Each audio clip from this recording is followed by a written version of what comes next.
You don't deserve any of this. My mother-in-law, Sarah, shouted as she threw all my clothes, cosmetics, bags, shoes, and accessories into a pile. She stood with her back to the empty closet, staring up. You married into my family, right? And yet you keep wearing all these fancy clothes. How many times have I told you to dress more modestly? You need to be punished, she continued. Take off your clothes and kneel on the floor in just your underwear. I didn't have a choice, so I took off my clothes and knelt on the cold floor, shivering, as she yelled at me, her face red with anger. I was about to apologize when I heard a voice from the door. I'm home. What? My father-in-law, Mark, had unexpectedly come home early. He saw me kneeling in my underwear and stared in shock. What's going on here? He asked, his voice full of disbelief. Mark turned to Sarah, shaking his head in disbelief, and shouted at her. My name is Emma, I'm 35 years old and a housewife. My husband, Ben, and I live in a rented apartment on the outskirts of the city. I met him through a mutual friend 5 years ago, and we dated for a while, broke up, but then got back together and got married last year. He's 2 years older than me and has a job that requires him to travel often, sometimes being gone for half the month. I had planned to keep working after our marriage, but Ben really wanted me to stay home. I love fashion and beauty, as I used to work in the fashion industry. Even though I don't work anymore, I still enjoy researching styles and creating new looks that fit my age. Dressing up makes me happy, boosts my mood, and gives me confidence. Before we got married, Ben used to praise me for my style. He'd always notice when I wore something new or changed my hairstyle, and I loved how kind and attentive he was. His parents were also nice to me. We lived in the same neighborhood and would occasionally have dinner or go on trips together. They were always considerate of us as newlyweds, giving us space, but also being supportive. I got married later than my friends, but I was happy with the family I married into. One day, both Ben's parents got sick at the same time. They said it was just a cold, but since they were over 70, I worried it might be something worse. I wasn't the only one concerned, Ben was too. So, I started going back and forth between our place and theirs to help them get better. I'm really sorry for the trouble, they told me. It must be exhausting for you to take care of us with everything else you have to do. Don't worry about it, I replied. Ben and I just want you both to feel better soon. It's not a problem at all. It was no trouble at all. Their house was only a 10-minute walk away, and I just made extra food when I was preparing dinner for Ben and me. You're so kind and reliable, Ben's dad said. It would be perfect if you and Ben moved in with us. Sarah, his wife, quickly scolded him. Don't say things like that. They just got married. Of course, they want to live alone, right, Emma? I was put on the spot, but I smiled and didn't say much. While I didn't love the idea, I didn't mind it either. I had lost my parents when I was young and had been raised by my grandparents, so I longed for a family connection. If living with Ben's parents made them feel more secure, I was open to the idea. When Ben came home that night, I brought up the idea of moving in with his parents. To my surprise, he agreed right away. I think it's a great idea, he said. They're getting older, and it'll put my mind at ease knowing you're with them. I also worry about you being alone when I'm away. If the three of you are together, I won't have to worry. The next day, we made plans to move. When we told Ben's parents, they were thrilled. They quickly prepared a room for us and made sure everything was ready for our move. We planned to move in after our lease ended in a month. That month passed quickly, and I said goodbye to my neighbors. Welcome, Emma and Ben. We're so happy to have you here. Ben's parents greeted us on moving day. Thank you, Sarah and Mark. I'm happy to help with anything you need, I said. Ben added, and I'll do my best to help out too. Oh, by the way, I have a business trip in a couple of days. It'll be for 3 weeks this time. So, take care of Emma, Mom. We decided to celebrate our first day together with pizza and wine, and it was a great start. A few days later, Ben left for his trip. Normally, I'd feel lonely when he was away, but this time, I wasn't alone. His parents were with me. I decided to get to work right away and started doing my chores enthusiastically. I ran the washing machine first and vacuumed the floors. Just then, Sarah came home, while Mark was in his room reading a book. Hi, Sarah, how's it going? After I finish with the laundry, I'll make some lunch. What would you like to eat? I asked. Sarah looked around the room, then spoke up. Emma, this cleaning isn't good enough. You're a housewife, so you can't be lazy. If you can't do better, you're a failure. I was shocked by her harsh tone. I had never heard her speak like that before, and I didn't know what to say. She gave me a disappointed look and then sat on the sofa to watch TV. After that, her behavior completely changed. She started watching how I cooked and cleaned, criticizing me with every little thing. She lectured me on her idea of what a wife should be like. Her usually kind and warm personality became tense and intimidating. I thought I might have upset her, but when Mark was around, she went back to being sweet again. I noticed she changed depending on who was around, which made me suspect she was bullying me. My suspicions were confirmed one morning. I woke up, opened my closet, and realized a few of my favorite dresses were missing, along with a bunch of makeup I always used. I always kept them in the same place, and I had never taken them anywhere else. When I asked Sarah if she had seen them, she gave me a shocking answer. "Sarah, have you seen my dresses and makeup? They're gone." "Oh, yes, I threw them all away, and I sold some of your accessories too. I only got a couple of bucks for them though. Do you have a problem with that? Why did you do that without asking me?" I asked, upset. She just shook her head and gave me a cold stare. "You're just a housewife here. You don't need to care about fashion. You shouldn't wear those flashy clothes. You need to dress more modestly, understood?" she snapped.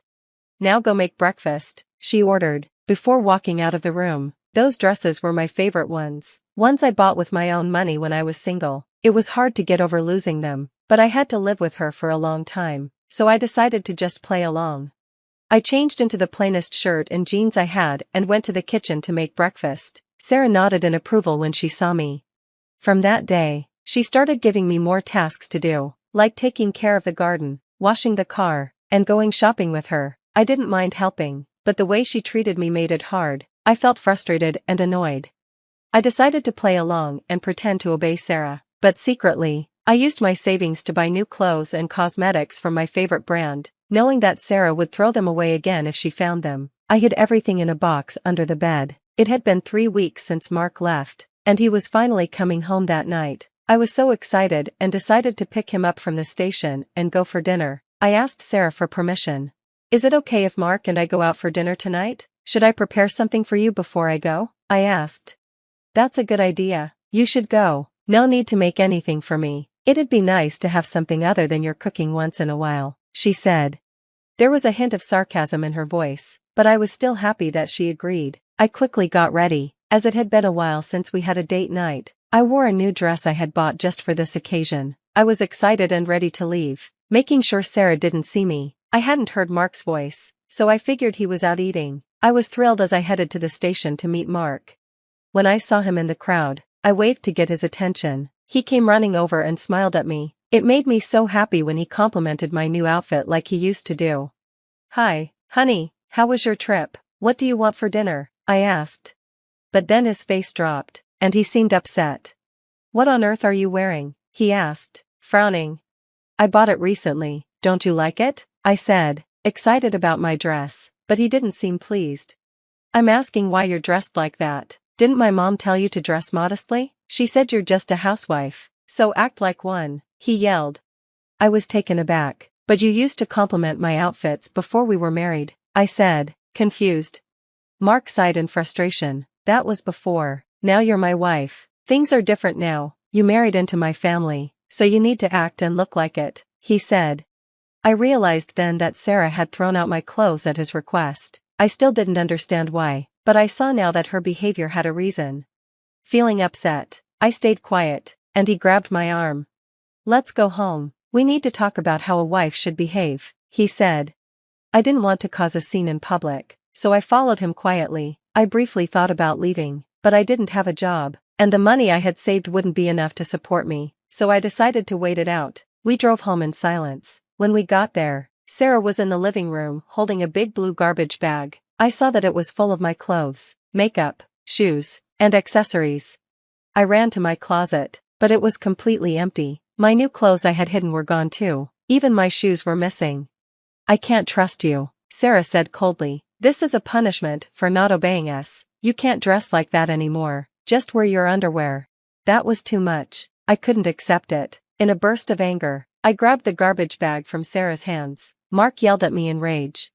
"Hey, don't be rough with her. Who's paying for everything here? If you keep this up, I'll kick you out," he shouted. I had no words to reply. It was true that Mark took care of me, but Sarah had gone too far. Take all your clothes off and get on your knees. If you apologize, we'll go easy on you, Mark ordered. I didn't have any other choice. I reluctantly took off my clothes and knelt down on the cold floor. As I was about to apologize, Mark's brother, Luke, came home early. He froze when he saw the situation and asked, "Rachel, why are you almost naked?"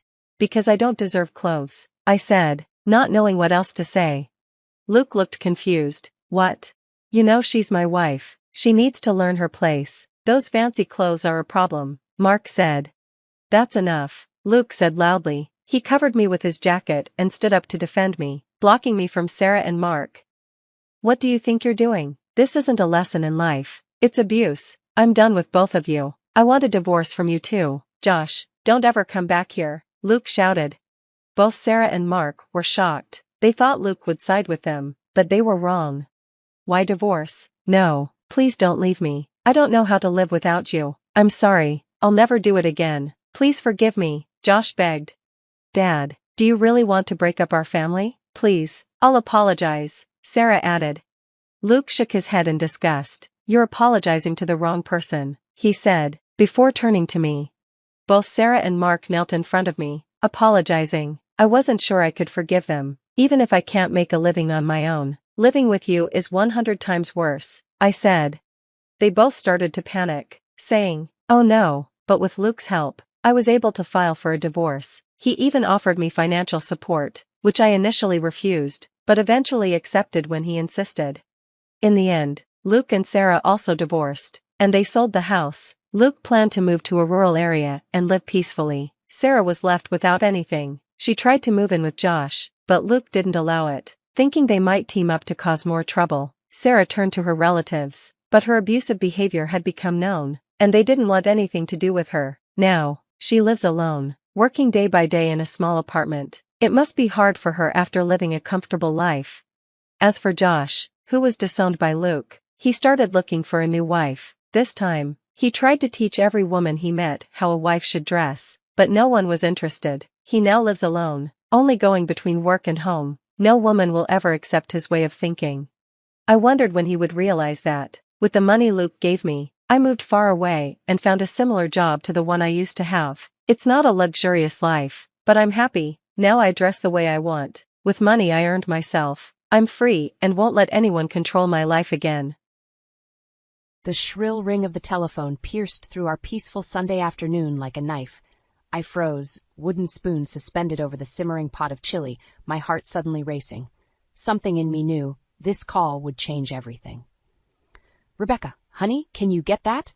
Ethan called from the living room, his voice muffled by the football game blaring on TV. I wiped my hands on my apron and rushed to answer. "Hello? Rebecca?" It was Clara, my mother-in-law, her voice tight with worry. "It's Benjamin. He's fallen and broken his hip. We're at the hospital now." My stomach dropped. "Oh no, is he okay? What happened?"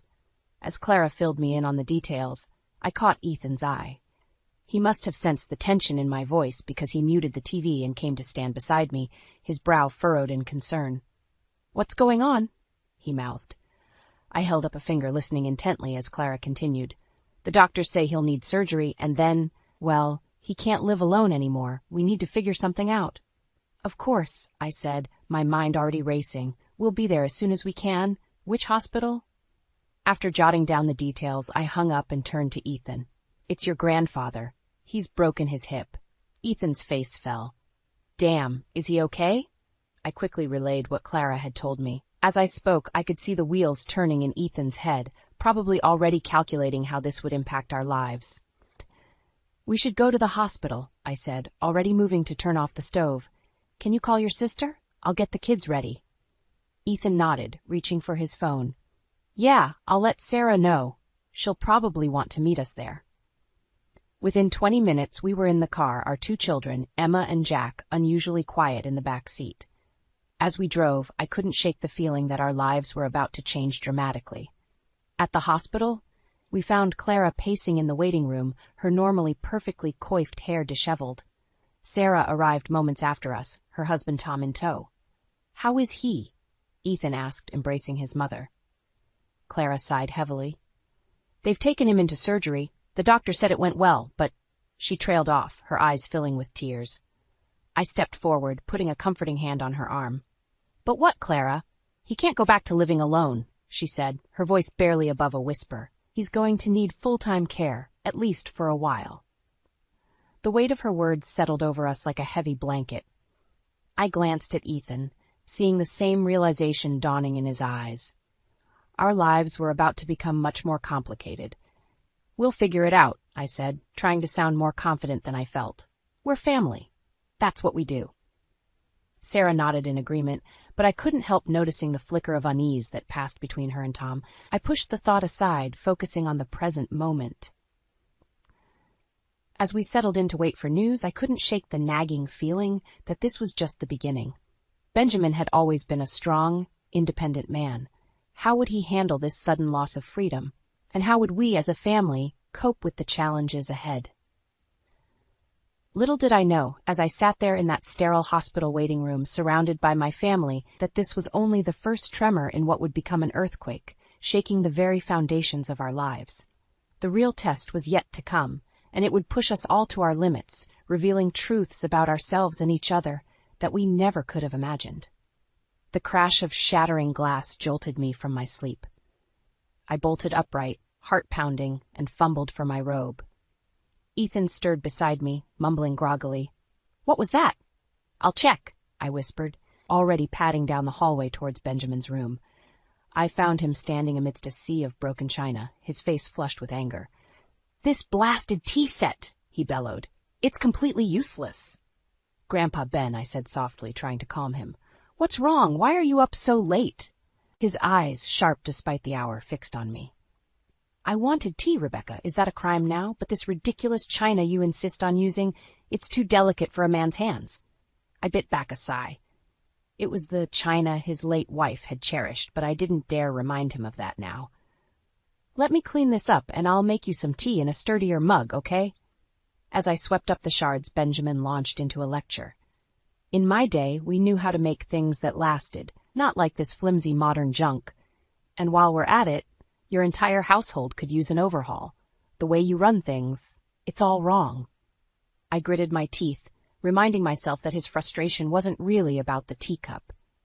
It had been 3 weeks since he'd moved in with us, and each day brought new challenges. The once stern but fair man I'd known had become a cantankerous shadow of himself, lashing out at everyone and everything. "I appreciate your input, Grandpa Ben," I said, forcing a smile. "How about we discuss some changes over breakfast tomorrow?" He harumphed, but seemed slightly. "Fine, but I expect you to listen, Rebecca. There's wisdom in these old bones, whether you young folks want to hear it or not." As I tucked him back into bed, I couldn't help but wonder if there really was some hidden wisdom beneath his harsh words. The rest of the family had grown increasingly impatient with his outbursts, but something told me to keep digging. The next morning, over a breakfast of sturdy mugs and Benjamin's favorite oatmeal, he began his critique. "Your children, Rebecca, they need more discipline. In my day, we knew how to raise respectful youngsters." I saw Ethan's jaw clench from across the table, but I placed a calming hand on his arm. "What do you suggest, Grandpa Ben?" For the next hour, Benjamin expounded on everything from our parenting style to our choice of curtains. Some of it was outdated, even offensive, but buried within the rants were nuggets of genuine insight. "You're too soft on them," he growled. "But at least you listen. Unlike some people." His eyes darted to Ethan, who was pointedly ignoring the conversation. As Benjamin continued, I noticed Clara hovering in the doorway, her expression a mix of exasperation and guilt. She caught my eye and quickly retreated, leaving me to wonder about the growing divide I sensed in the family. Later that afternoon, as I was folding laundry, Ethan cornered me in our bedroom. "How can you stand it?" he demanded. "He's impossible." I sighed, setting down a half-folded shirt. "He's struggling, Ethan. This isn't easy for him either." "But the way he talks to you, to all of us, it's not right, Rebecca." I met his gaze steadily. "There's more to it than that, if we just listen." Ethan threw up his hands. "Listen? To what? More complaints and insults? You're being naive, Rebecca. He's not going to change." As he stormed out, I felt a heaviness settle in my chest. The rift I'd sensed was widening, not just between Benjamin and the family, but between Ethan and me. That night, as I lay awake, Benjamin's words echoed in my mind. Beneath the harshness, I'd sensed a desperate need to be heard, to still feel valuable. While the others saw only the prickly exterior, I was beginning to glimpse the vulnerable man underneath. I made a silent vow then. I would keep trying to understand, to find the wisdom hidden in Benjamin's words. Even if it meant standing alone against the tide of family frustration, I wouldn't give up on him. Little did I know, this decision would set in motion a chain of events that would change all our lives forever. I never meant to eavesdrop, but the hushed voices drifting from the kitchen stopped me in my tracks. Clara's unmistakable laugh, tinged with a hint of bitterness, made me pause outside the door. I swear, if I have to listen to Dad complain one more time about how we don't do things the right way, I might just wish him away myself. My breath caught in my throat. I knew Benjamin had been difficult, but to hear Clara speak so callously about her own father. Then came the sound that truly broke my heart, Ethan's deep chuckle joining his mother's laughter. Maybe we could accidentally book him on a one-way cruise, Ethan joked. Think he'd notice if we didn't pick him up at the port? I couldn't bear to hear any more. I burst into the kitchen, my face flushed with anger and disappointment. How can you two talk like that? I demanded, my voice shaking. Clara and Ethan jumped, guilt flashing across their faces before quickly morphing into defensive irritation. Oh, Rebecca, Clara sighed, rolling her eyes. We were just letting off some steam? You know how Dad can be. I turned to Ethan, hoping to see some remorse in his eyes, but found only annoyance. It was just a joke, Becca. Lighten up. A joke? I repeated, incredulous. Your grandfather is struggling, Ethan. He needs our support, not this. Ethan's jaw clenched. You don't get it, do you? He's making everyone miserable. The kids are walking on eggshells. I can barely stand to be in my own home, and you're just enabling him. Enabling? I shot back. I'm trying to understand him, to help him adjust. He's family, Ethan. We can't just wish him away because it's inconvenient. Clara stepped between us, her hands raised placatingly. Now, let's not fight. Rebecca, dear, I know you mean well, but you have to admit Dad's behavior is wearing on all of us. I shook my head, feeling suddenly very alone. I can't believe what I'm hearing. He raised you, Clara. And Ethan, he's your grandfather. How can you be so callous? Ethan's eyes flashed with anger. Don't you dare judge us, Rebecca. You're not the one who grew up with his constant criticism, his impossible standards. You don't know what it's like. I know what it's like to care for someone who needs help, I retorted, even when it's hard, even when they push you away. The kitchen fell silent, the tension thick enough to cut with a knife. Clara busied herself with the dishes, clearly uncomfortable, while Ethan and I stared each other down. Finally, Ethan spoke, his voice low and controlled. You think you're so noble, don't you? Saint Rebecca always doing the right thing. Well, let me tell you something. The rest of us are human. We get tired, we get frustrated, and sometimes, yes, we joke about things to cope. If you can't handle that, maybe you're the one with the problem. His words hit me like a physical blow. I stumbled back, tears pricking at my eyes. I can't believe you just said that to me, I whispered. Before either of them could respond, I turned and fled the kitchen. As I ran up the stairs, I could hear Benjamin's gruff voice calling out, asking what all the commotion was about. In our bedroom, I sank onto the bed, my mind reeling. How had things gotten so bad so quickly? The loving family I thought I knew seemed to be crumbling before my eyes. As I sat there trying to make sense of it all, a terrible realization dawned on me. The discord I'd sensed wasn't just about Benjamin. It was about me, too.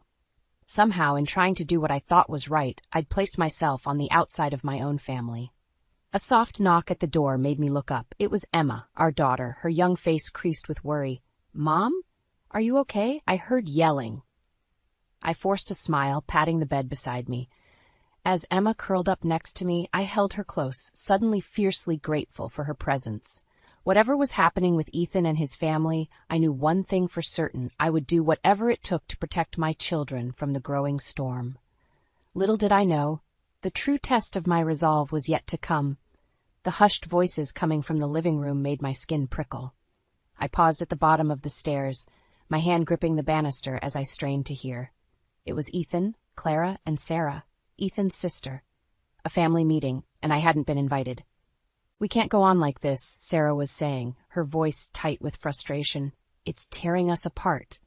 "I know," Ethan sighed, "but what can we do? We can't just abandon Grandpa."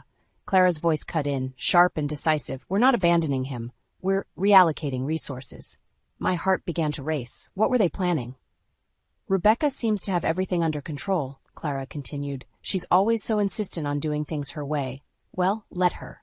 "Mom," Ethan protested weakly, but Clara steamrolled on. "I'm telling you, it's for the best. We'll move out, give them space. Rebecca can handle Grandpa, and we can all get our lives back." The silence that followed was deafening. I waited, breath held, for Ethan to object, to stand up for our family. But when he finally spoke, his words shattered my world. "Maybe you're right," he said softly. "Maybe it is for the best." I stumbled back, my vision blurring with tears. How could they? How could Ethan? Before I could confront them, Benjamin's gruff voice called out from upstairs. "Rebecca, where's my tea?" Wiping my eyes, I hurried to the kitchen, my mind reeling. As I prepared Benjamin's tea with shaking hands, I tried to make sense of what I'd heard. They were planning to leave us, to leave me, alone with Benjamin. The betrayal cut deep, but beneath the pain, a spark of determination ignited. I carried the tea upstairs, my resolve strengthening with each step. If they thought they could just walk away, they had another thing coming. "About time," Benjamin grumbled as I entered his room. But his scowl softened slightly as he saw my face. "What's wrong with you? You look like you've seen a ghost." For a moment I considered telling him everything, but the stubborn set of his jaw, so like Ethan's, made me hesitate. Instead, I forced a smile. "It's nothing, Grandpa Ben, just a long day." He harumphed, but his eyes narrowed suspiciously. "Don't lie to me, girl. I may be old, but I'm not blind. Something's eating at you." I sank into the chair beside his bed, suddenly exhausted. It's Ethan and the others. They're talking about moving out, leaving us to care for you alone." I expected anger, perhaps another lecture about family loyalty. Instead, Benjamin's face crumpled, a vulnerability I'd never seen before shining through. "I see," he said softly. "Can't say I blame them. I haven't exactly been easy to live with." His admission stunned me. "Grandpa Ben," he waved me off. "Don't coddle me, Rebecca. I know what I've been like, but you—" He reached out, his gnarled hand grasping mine. "You've stood by me even when I didn't deserve it. Why?" The question caught me off guard. Why had I? Because I believe there's more to you than just the grumpy old man act. Because family means something to me. And because sometimes the people who push us away are the ones who need us most. Benjamin's eyes glistened with unshed tears. For a long moment, he said nothing. Then, with a deep breath, he squeezed my hand. "You're a good woman, Rebecca. Better than this family deserves, maybe. So what are you going to do about those cowards downstairs?" His question ignited the spark of determination in me once more. What was I going to do? I stood, squaring my shoulders. "I'm going to fight for this family, Grandpa Ben. All of it, even the parts that don't think they want to be fought for." As I left his room, I heard him chuckle. "That's my girl," he murmured. Descending the stairs, I steeled myself for the confrontation to come. They thought they could just decide our fate without me. They were about to learn how wrong they were. This wasn't just about Benjamin anymore. It was about the very foundation of our family, and I wasn't going down without a fight. The day Ethan left was the day I truly understood the meaning of heartbreak. I stood in the doorway, watching him load the last of his bags into the car, feeling as if my world was crumbling around me. Emma and Jack clung to my sides, their small faces etched with confusion and hurt. "Daddy, why can't you stay?" Emma's voice quivered, and I felt my resolve cracking. Ethan knelt down, his eyes avoiding mine. "I'm sorry, sweetheart. Daddy just needs some time away, but I'll see you soon, okay?" As he hugged our children goodbye, I caught Clara's eye over his shoulder. Her expression was a mix of guilt and defiance, and I felt a surge of anger. This was her doing, her idea of reallocating resources. When Ethan finally turned to me, I saw a flicker of regret in his eyes. "Becca, I cut him off, my voice low and steady. "Don't, just go." As the car pulled away, I felt Benjamin's presence behind me. "Well," he grumbled, "good riddance to bad rubbish, I say." I spun around, ready to snap at him, but the words died on my lips when I saw the pain in his eyes. He was hurting too, I realized. We all were. That night, after putting the kids to bed, I sat at the kitchen table, surrounded by bills and paperwork. How was I supposed to manage all this on my own? The weight of responsibility felt crushing. A soft knock interrupted my spiraling thoughts. "Mom?" Jack peeked around the door, his eyes wide. "Is Grandpa Ben okay? He's making weird noises." Alarmed, I rushed upstairs to Benjamin's room. The sound of labored breathing greeted me before I even opened the door. Inside, I found Benjamin hunched over, gasping for air. "Grandpa Ben!" I cried, rushing to his side. "What's wrong? Talk to me." He couldn't speak, just gestured weakly at his chest. My heart racing, I grabbed the phone and dialed 911. The next few hours were a blur of ambulances, emergency rooms, and anxious waiting. As dawn broke, a tired-looking doctor approached me in the waiting room. "Mrs. Thompson? Your grandfather-in-law is stable now. It was a severe asthma attack, exacerbated by stress and his recent hip surgery." Relief washed over me, quickly followed by guilt. How had I not known about his asthma? Had we all been so caught up in our own drama that we'd missed something so crucial? When I was finally allowed to see Benjamin, I found him looking small and fragile in the hospital bed. His gruff exterior had crumbled, leaving behind a vulnerable old man. "I'm sorry," he whispered as I took his hand. "I should have told you about the asthma. Didn't want to seem weak." I shook my head, fighting back tears. "No, I'm sorry. We should have been paying closer attention." As we talked, I realized something profound was happening. The walls Benjamin had built up were crumbling, and for the first time, I saw the man beneath, scared, lonely, but with a core of strength that had weathered many storms.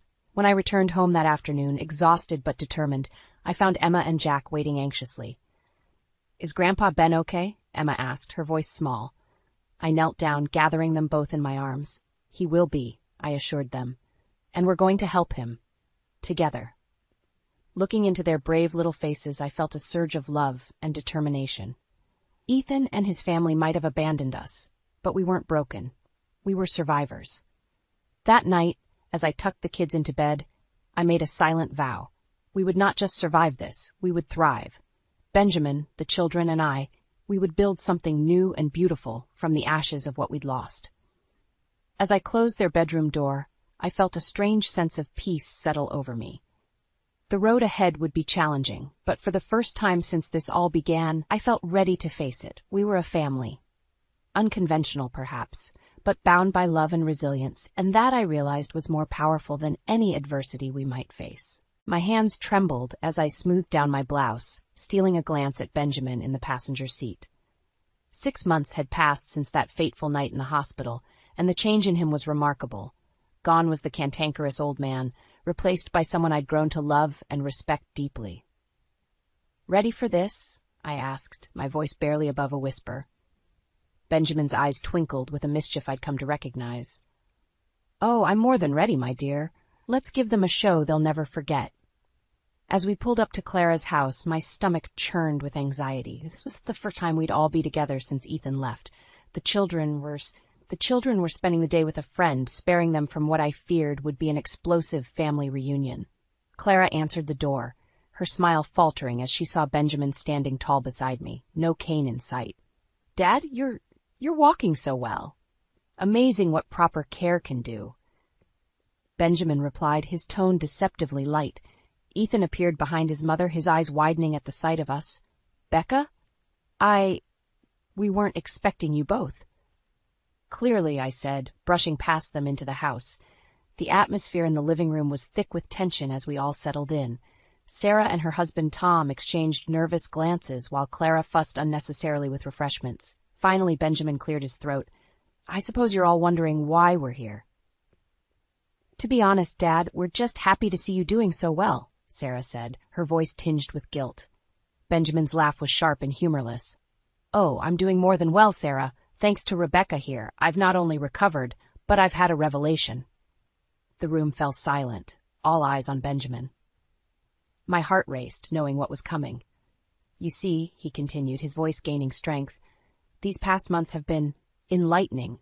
I've seen who truly cares about family, about legacy, about doing what's right." Ethan shifted uncomfortably. "Grandpa, if this is about us leaving..." "This is about so much more than that, boy," Benjamin cut him off. "This is about character, About who has the strength to stand by family, even when it's difficult, even when it's inconvenient.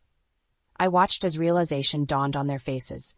Clara's hand flew to her mouth, while Ethan's jaw clenched tightly. "What are you saying, Dad?" Sarah asked, her voice trembling. Benjamin's eyes met mine, a silent question. I nodded, encouraging him to continue. "I'm saying," he said, turning back to his family, "that I've made a decision about the future of our family business. As of today, I'm naming Rebecca as the new head of Thompson Industries." The explosion was immediate. Clara leapt to her feet, face flushed with anger. "You can't be serious. She's not even blood." "She's more family than any of you have been," Benjamin shot back. Ethan turned to me, his eyes blazing. "You planned this, didn't you? This was your game all along." The accusation stung, but I held my ground. "The only game here, Ethan, is the one you and your family have been playing, abandoning your grandfather, abandoning our marriage." "Our marriage?" he scoffed. "You pushed me away." "Enough!" Benjamin's voice boomed, silencing the room. "My decision is final. Rebecca has shown true strength of character, true commitment to family. She's earned this." As the reality sank in, I watched the faces around me contort with a mix of shock, anger, and betrayal. Sarah was openly weeping, while Tom looked like he might be sick. Clara stood rigid, her eyes burning with fury. But it was Ethan's expression that hit me hardest. The man I had once loved, the father of my children, looked at me with such hatred that it took my breath away. In that moment, standing amidst the chaos we had unleashed, I realized there was no going back. The family I had married into was irreparably shattered, and I, Rebecca Thompson, once the outsider, now stood at its center, holding the reins of a legacy I never asked for. As Benjamin's hand found mine, squeezing it in solidarity, I took a deep breath. The storm had broken, and I was at its eye. Whatever came next, I knew one thing for certain. Nothing would ever be the same again. The weight of responsibility settled on my shoulders like a heavy cloak as I strode through the doors of Thompson Industries. My heels clicked against the marble floor, echoing in the suddenly hushed lobby. Employees whispered and stared, no doubt wondering about the woman who had seemingly appeared out of nowhere to take control of their company. I straightened my spine, channeling every ounce of confidence I could muster. This was my world now, whether I was ready for it or not. As I reached my new office, Ethan's old office, I found Benjamin waiting for me, a proud smile on his weathered face. "Ready to shake things up, Rebecca?" I nodded, my throat tight with emotion. "As ready as I'll ever be." The next few weeks were a whirlwind of meetings, decisions, and late nights. I threw myself into learning every aspect of the business, determined to prove Benjamin's faith in me wasn't misplaced. But with every success came a new challenge, often in the form of resistance from longtime employees loyal to Ethan and his family. It was after a particularly grueling board meeting that I found Ethan waiting outside my office, his face a mask of conflicting emotions. "Can we talk?" he asked, his voice softer than I'd heard it in months. Against my better judgment, I let him in. As soon as the door closed behind us, Ethan's composure cracked. "I've been a fool, Becca," he said, running a hand through his hair. "I let my family cloud my judgment, push me away from what really matters, from you." I stood frozen, my heart pounding. This was the moment I'd dreamed of for so long, Ethan coming back admitting his mistakes. But as I looked at him, I realized something had fundamentally changed. "I want us to try again," Ethan continued, stepping closer. "For the kids, for us. We can make this work. I know we can." For a moment, I wavered. The memory of our life together, the family we'd built, tugged at my heart. But then I thought of Benjamin, of the trust he'd placed in me, of the strength I'd found within myself. "No, Ethan," I said, my voice steady. "We can't go back." His face fell, confusion and anger warring in his eyes. "What do you mean? Is this about the company? Because we can work something out." "It's not about the company," I interrupted. "It's about us. About who we've become." I moved to my desk, pulling out a manila envelope I'd been dreading and hoping for in equal measure. "I think it's time we made this official." Ethan's eyes widened as he realized what I was holding. "Divorce papers? Becca, you can't be serious." "I've never been more serious," I replied, handing him the envelope. "You're no longer part of my inner circle, Ethan. You made that choice when you walked out on us." His face contorted with rage. "You conniving bitch! You planned this all along, didn't you? worming your way into Grandpa's good graces, stealing my company, my life. I stood my ground, even as his words cut deep. I didn't plan anything, Ethan. I simply chose to stand by family when you wouldn't. This isn't over, he snarled, snatching the envelope. You'll regret this, Rebecca. I'll make sure of it. As the door slammed behind him, I sank into my chair, my hands shaking. I'd done it. I'd chosen my path, burned the last bridge to my old life. The finality of it was terrifying and exhilarating all at once. A soft knock interrupted my thoughts. It was my assistant, looking worried. Mrs. Thompson, there's an urgent call from your children's school. There's been an incident. My blood ran cold. In that moment, as fear gripped my heart, I realized the true cost of my choices. I had gained a company, but had I put my children at risk? As I rushed out of the office, Ethan's threat echoed in my mind. This wasn't over. Not by a long shot. And suddenly, everything I had fought for seemed to be hanging by a thread. The day my divorce from Ethan was finalized felt like both an ending and a beginning. As I stood on the steps of the courthouse, the weight of the past year's struggles seemed to lift from my shoulders. I took a deep breath, savoring the crisp autumn air and the sense of freedom it brought. But my moment of peace was short-lived. My phone buzzed insistently, an urgent message from the office. Ethan and his family were making a last-ditch effort to wrest control of the company from me. They had called an emergency board meeting, claiming I was unfit to lead. I rushed to Thompson Industries, my mind racing. This was it, the final battle. As I entered the boardroom, the tension was palpable. Ethan sat at one end of the table, flanked by Clara and Sarah, their faces set in grim determination. The other board members looked uncertain, caught between the old guard and the new. Rebecca, Ethan began, his voice dripping with false concern, we've called this meeting because we believe the company is suffering under your leadership. It's time to return control to those who truly understand the Thompson legacy. I felt a flicker of doubt, but then I caught Benjamin's eye. He gave me a subtle nod, and I remembered why I was here. I straightened my spine and addressed the room. Members of the board, I said, my voice steady. I know there have been changes since I took over. Change can be scary, but let me show you exactly what those changes have accomplished. For the next hour, I laid out the company's growth under my leadership, increased profits, expanded market share, and improved employee satisfaction. With each point, I saw the doubt in the board members' eyes turn to interest, then admiration. Ethan tried to interject, his face growing redder by the minute, but I held my ground. This company isn't just about legacy, I concluded. It's about innovation, adaptation, and treating people, all people, with respect. That's the true Thompson spirit, and that's what I've brought back to this company. The room fell silent as the board members exchanged glances. Then, one by one, they began to nod. The vote was called, and the result was unanimous. I would remain as CEO. As the meeting adjourned, I watched Ethan and his family storm out, their last grasp at power slipping away. I felt a twinge of sadness for what once was, but it was overshadowed by pride in what I had accomplished. Later that evening, I sat in my living room, surrounded by the warmth of my chosen family. Emma and Jack were curled up on either side of me, while Benjamin sat in his favorite armchair, looking more content than I'd ever seen him. "You did it, kiddo," Benjamin said, raising his glass of sparkling cider in a toast. "You saved the company and our family." I smiled, hugging my children close. "We did it together," I corrected him. "All of us." As I looked around at the faces of those I loved most in the world, I realized that this moment of peace, love, and triumph was what I had been fighting for all along.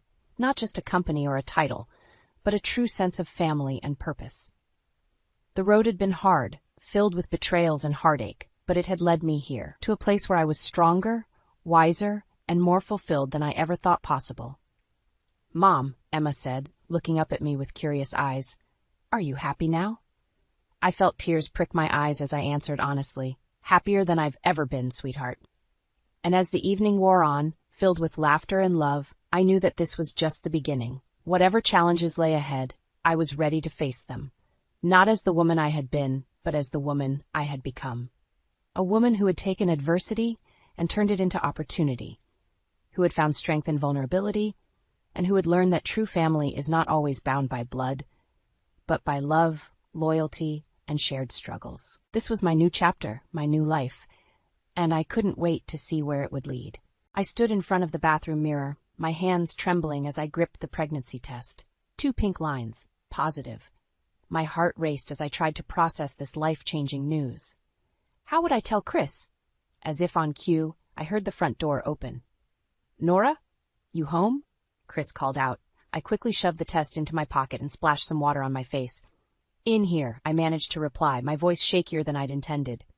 Chris appeared in the doorway, his face etched with worry. "Everything okay? You look pale." I forced a smile. "Just feeling a bit under the weather. How was your interview?" He ran a hand through his hair, a telltale sign of stress. "It was interesting. Can we talk?"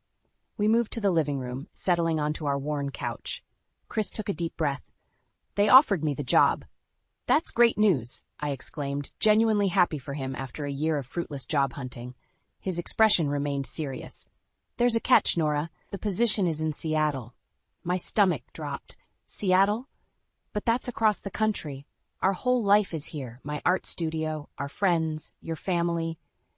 I know, Chris said, reaching for my hand, "but this is a fantastic opportunity. The salary is double what I was making before, and there's room for growth."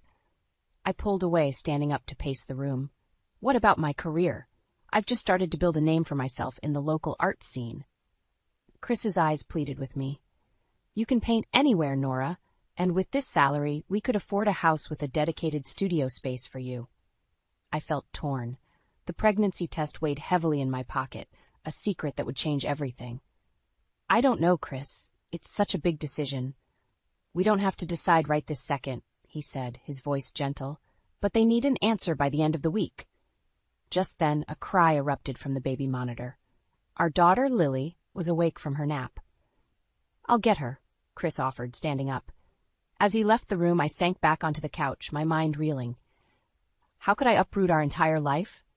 But how could I ask Chris to turn down this opportunity after struggling for so long? When Chris returned with Lily, her chubby arms reached out for me. I took her, breathing in her sweet baby scent. "Mama sad?" Lily asked, her big blue eyes studying my face. I kissed her forehead. "No, sweetheart, Mama's just thinking." Chris sat beside us, his arm around my shoulders. "We're a team, Nora. Whatever we decide, we'll do it together." I nodded, unable to speak past the lump in my throat. How could I tell him about the baby now? It would only complicate things further. "I have an idea," Chris said suddenly. "Why don't we take a drive to that little bed and breakfast we love? We can spend the weekend there, talk things through without any distractions." The thought of escaping, even for a couple of days, was tempting. What about Lily? My mom's been begging for some grandma time. I'm sure she'd be thrilled to watch her.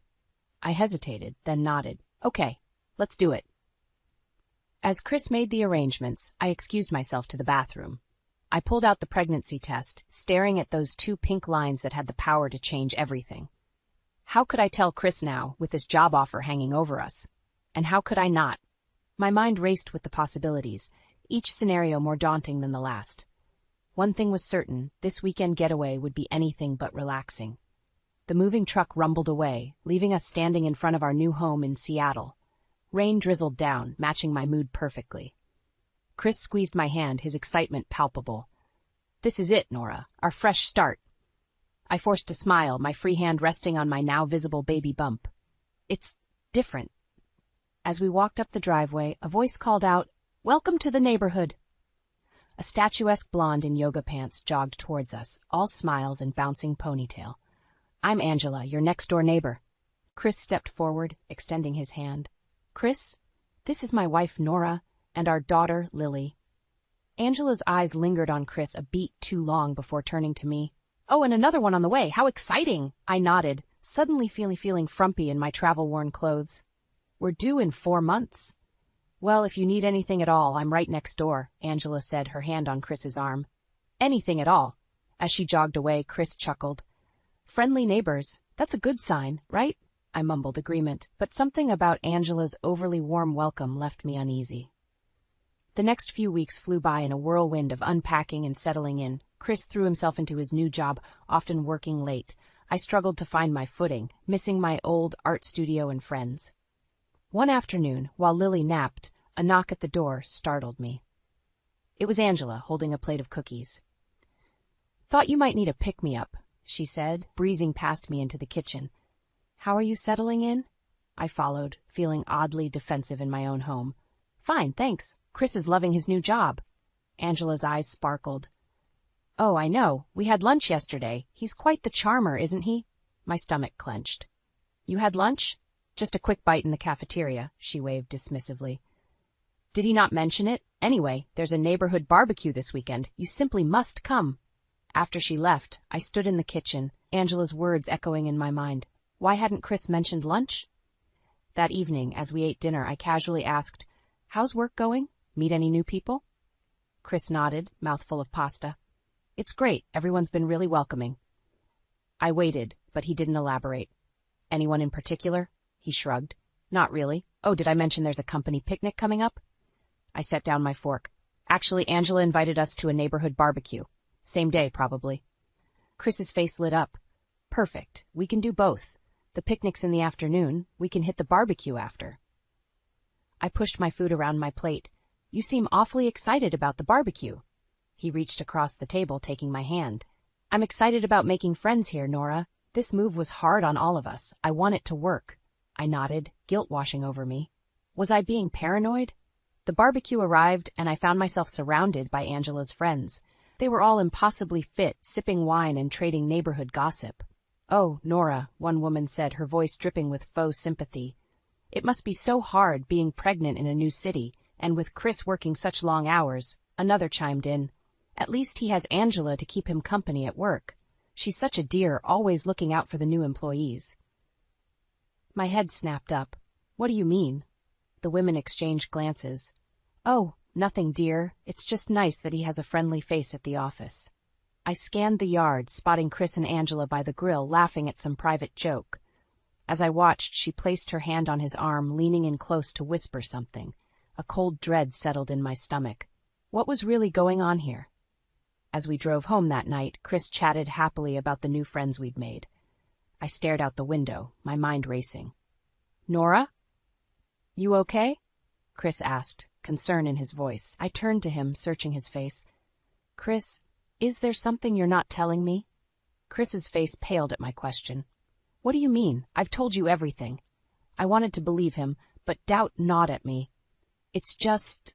you and Angela seem awfully close." He sighed, running a hand through his hair.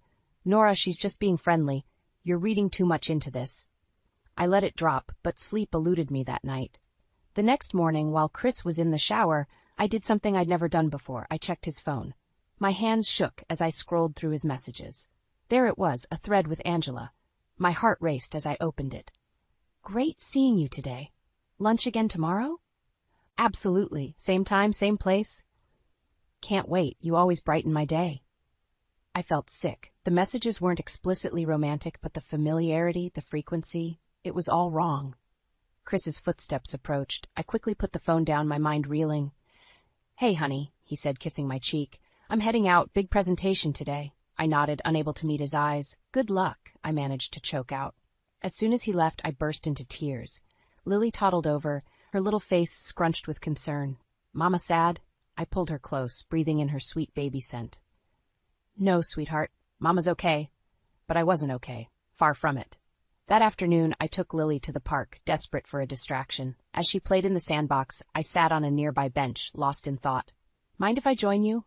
I looked up to see an older woman with kind eyes and silver hair. "Please." I gestured to the empty seat. "I'm Marianne," she said, settling beside me. "You look like you could use a friendly ear." Something about her warmth broke through my defenses. Before I knew it, I was pouring out the whole story. The move, Angela, the text messages. Marianne listened without judgment, her eyes filled with understanding. When I finished, she took my hand. "Oh, honey, I've been where you are." "What did you do?" I asked, desperate for guidance. She smiled sadly. I ignored it, convinced myself I was imagining things. "Don't make my mistake, Nora. Trust your instincts." As we talked, Lily ran over, proudly showing off a handful of pebbles. Marianne's face lit up. "What a beautiful collection. You must be so proud of your mommy." Lily beamed, then ran back to play. Marianne turned to me, her expression serious. Whatever you decide to do, remember, you're not just fighting for yourself, you're fighting for her too. Her words struck a chord. I thought of the baby growing inside me, of Lily's innocent face. They deserved better than this. But how can I be sure? I asked, voicing my deepest fear. Marianne squeezed my hand. You dig deeper, gather evidence, and when you know for certain, you act. That night, after putting Lily to bed, I sat at the kitchen table, Chris's phone in my hands. He was working late again, or so he said. With trembling fingers, I opened his location history. My breath caught as I saw an unfamiliar address, visited multiple times over the past weeks. I grabbed my car keys, determination overriding my fear. It was time to see for myself. The address led me to a small apartment complex. As I pulled up, I saw Chris's car parked outside. My heart pounded as I approached the building. Through a ground floor window, I saw them, Chris and Angela, sitting close on a couch, laughing over glasses of wine. I stumbled back, bile rising in my throat. It was real. It was all real. As I drove home, tears blurring my vision, one thought echoed in my mind: what am I going to do now?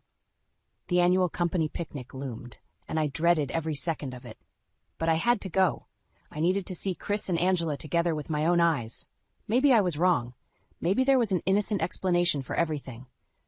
As we arrived at the park, Chris squeezed my hand. You okay? You've been quiet lately. I forced a smile. Just tired. The pregnancy, you know. He nodded, distracted by something over my shoulder. Oh, there's Angela. I promised I'd help her set up the volleyball net. Before I could respond, he was gone, jogging towards that familiar blonde ponytail. I watched as they laughed together, their bodies in perfect sync as they worked. Mama, swing! Lily tugged at my hand, pulling me towards the playground. As I pushed Lily on the swing, my eyes never left Chris and Angela. They were always near each other, sharing private jokes, touching casually. It was like watching a dance I wasn't part of. Your husband seems close with Angela, a voice beside me said. It was one of the women from the neighborhood barbecue. I stiffened. They're just colleagues. She raised an eyebrow. If you say so, dear, but if I were you, I'd keep a closer eye on them. Anger flared in my chest. How dare she? But as I opened my mouth to retort, I realized she was right. I needed to know the truth, once and for all. As the afternoon wore on, I lost sight of Chris. Panic rose in my throat. Where was he? Where was Angela? Lisa, can you watch Lily for a minute? I asked another mom. I need to find Chris. I searched the crowded park, my heart pounding. Then I saw them, ducking behind a storage shed at the far end of the field. Without thinking, I followed. As I approached, I heard Angela's lilting laugh. Oh, Chris, you're terrible. You love it, Chris's voice replied, low and intimate. I peered around the corner of the shed, and my world shattered. Chris had Angela pressed against the wall, his lips on her neck, her hands tangled in his hair. A strangled gasp escaped me. They sprang apart, guilt written all over their faces. Nora? Chris exclaimed, his face pale. It's not. This isn't. But I was already running, tears blurring my vision. I heard Chris calling after me, but I didn't stop. I couldn't breathe, couldn't think. I found myself at the playground, scooping up a confused Lily. We're going home, baby, I choked out. But Daddy? She asked, looking around. Daddy's busy, I said, my voice breaking. As I buckled Lily into her car seat, Chris caught up to us. Nora, please, let me explain. I whirled on him, fury and pain coursing through me. Explain what, Chris? How you've been lying to me? How you've been sneaking around with her? He reached for me, but I jerked away. Don't touch me. Don't you dare touch me. It was a mistake, he pleaded. It didn't mean anything. I love you, Nora. You and Lily are my world. I laughed bitterly. Your world? Is that why you've been spending every spare moment with her? Chris's face crumpled. I'm sorry. I'm so sorry. Please, can we talk about this? We can fix this. For a moment, I wavered. I thought of our life together, of Lily, of the baby on the way, but then I remembered the sight of him with Angela, and my resolve hardened. I don't know if we can fix this, Chris, I said, my voice cold. I don't know if I want to. As I drove away, leaving Chris standing alone in the parking lot, 1,000 thoughts raced through my mind. What would I do now? How would I tell Lily? Could I raise 2 children on my own? But beneath the fear and uncertainty, a small voice whispered, You're stronger than you know. You can do this. I gripped the steering wheel tighter, a plan already forming in my mind. This wasn't over, not by a long shot. I hadn't slept in days. Chris's desperate calls and messages went unanswered as I grappled with the shattered pieces of my life. Lily's confused tears only deepened my anguish. How could I explain that Daddy wasn't coming home? One particularly rough morning, I found myself back at the park, hoping the fresh air might clear my head. Lily was with my mother, giving me a rare moment alone. "Nora?" a familiar voice called. It was Marianne, the kind older woman I'd met before. "Oh, honey, you look like you've been through hell." The sympathy in her eyes broke something in me. Before I knew it, I was sobbing, pouring out the whole sordid story between gasps. Marianne listened, her face a mix of compassion and anger. When I finished, she took my hands in hers. "You're stronger than you realize, Nora, but you need to be smart about this." "What do you mean?" I asked, wiping my eyes. She leaned in, her voice low. "Men like Chris, they're good at spinning tales. You need hard evidence before you make any decisions." I shook my head. "I saw them together. What more evidence do I need? For yourself? Nothing. But for a divorce, for custody, you need more." Marianne's eyes hardened. "I made the mistake of confronting my ex-husband without proof. He turned it all around on me, made me doubt myself. I won't let that happen to you." Her words sent a chill through me. "What should I do?" "Dig deeper," she said firmly. "Get into his email, his bank statements, follow him if you have to, and don't let on that you know anything."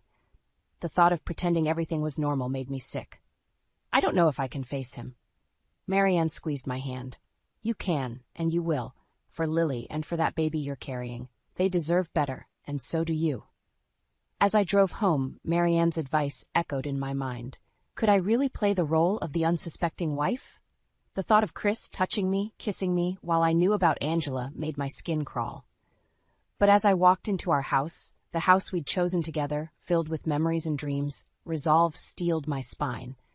I would do whatever it took to protect my children and myself. That evening, when Chris came home, I forced myself to greet him with a smile. "Hi, honey. How was work?" The relief on his face was palpable. It was, "Good. Nora, can we talk?" I nodded, my heart racing. "Of course." We sat on the couch, an ocean of unspoken words between us. Chris took a deep breath. "About what happened at the picnic, it was a horrible mistake. Angela means nothing to me. You and Lily are everything." I wanted to scream, to throw his lies back in his face. Instead, I said softly, "I overreacted. I've been so emotional with the pregnancy. Can we just start over?" The hope that bloomed in Chris's eyes made me want to vomit. He pulled me into a hug, murmuring apologies and promises. Over his shoulder, my eyes fell on a framed photo of us with Lily, my beautiful, innocent daughter, my unborn child.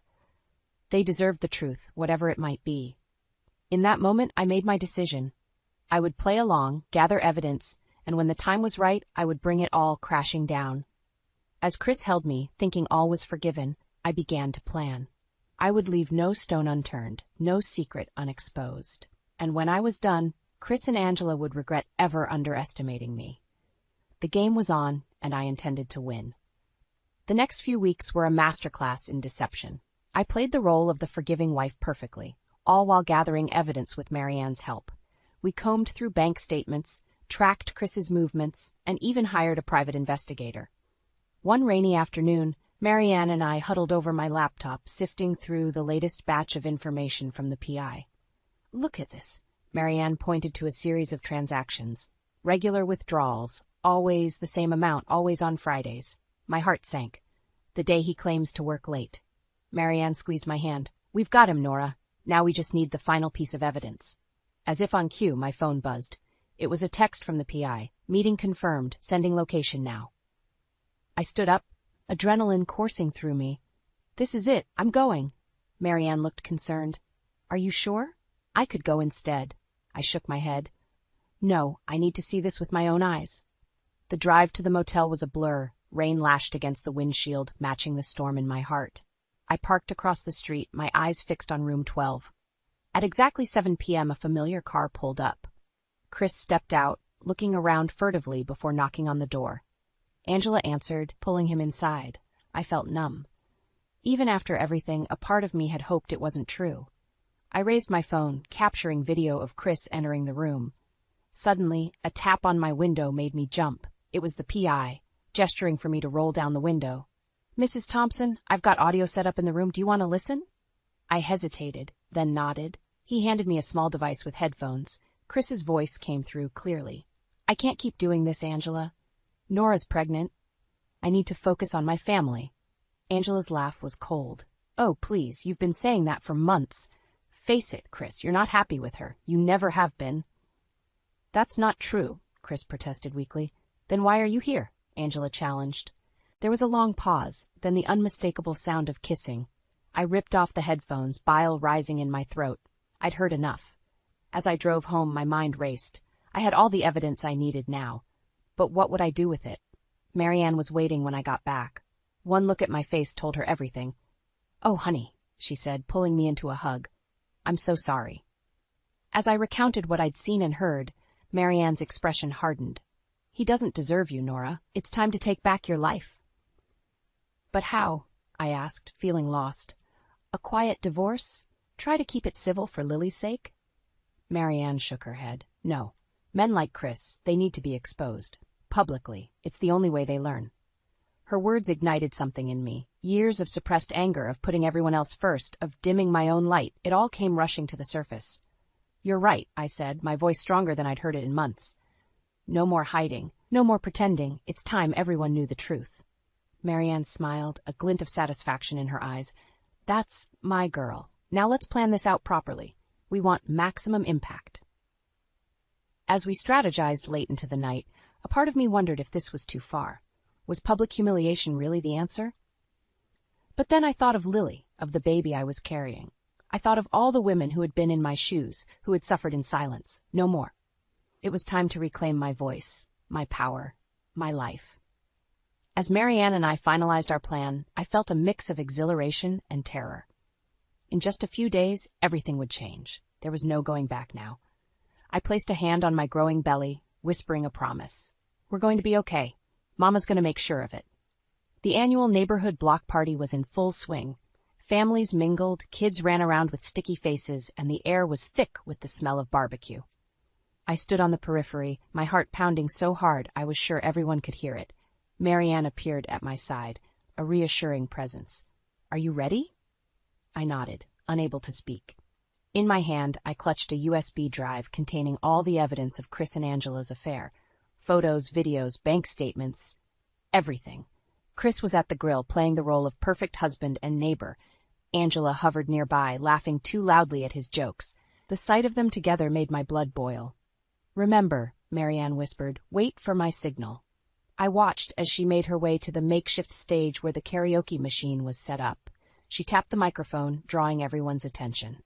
Ladies and gentlemen, Marianne announced, we have a special presentation from our very own Nora Thompson. This was it, my moment of truth. As I walked to the stage, Chris caught my eye. He smiled, oblivious to what was about to happen. I felt a flicker of doubt. Was I really going to do this? Then I saw Angela place her hand on Chris's arm, and my resolve hardened. I plugged in the USB drive and grabbed the microphone. I have a story to tell you all, I began, my voice shaky but gaining strength. A story about betrayal, lies, and the importance of truth. The crowd fell silent, sensing the gravity in my tone.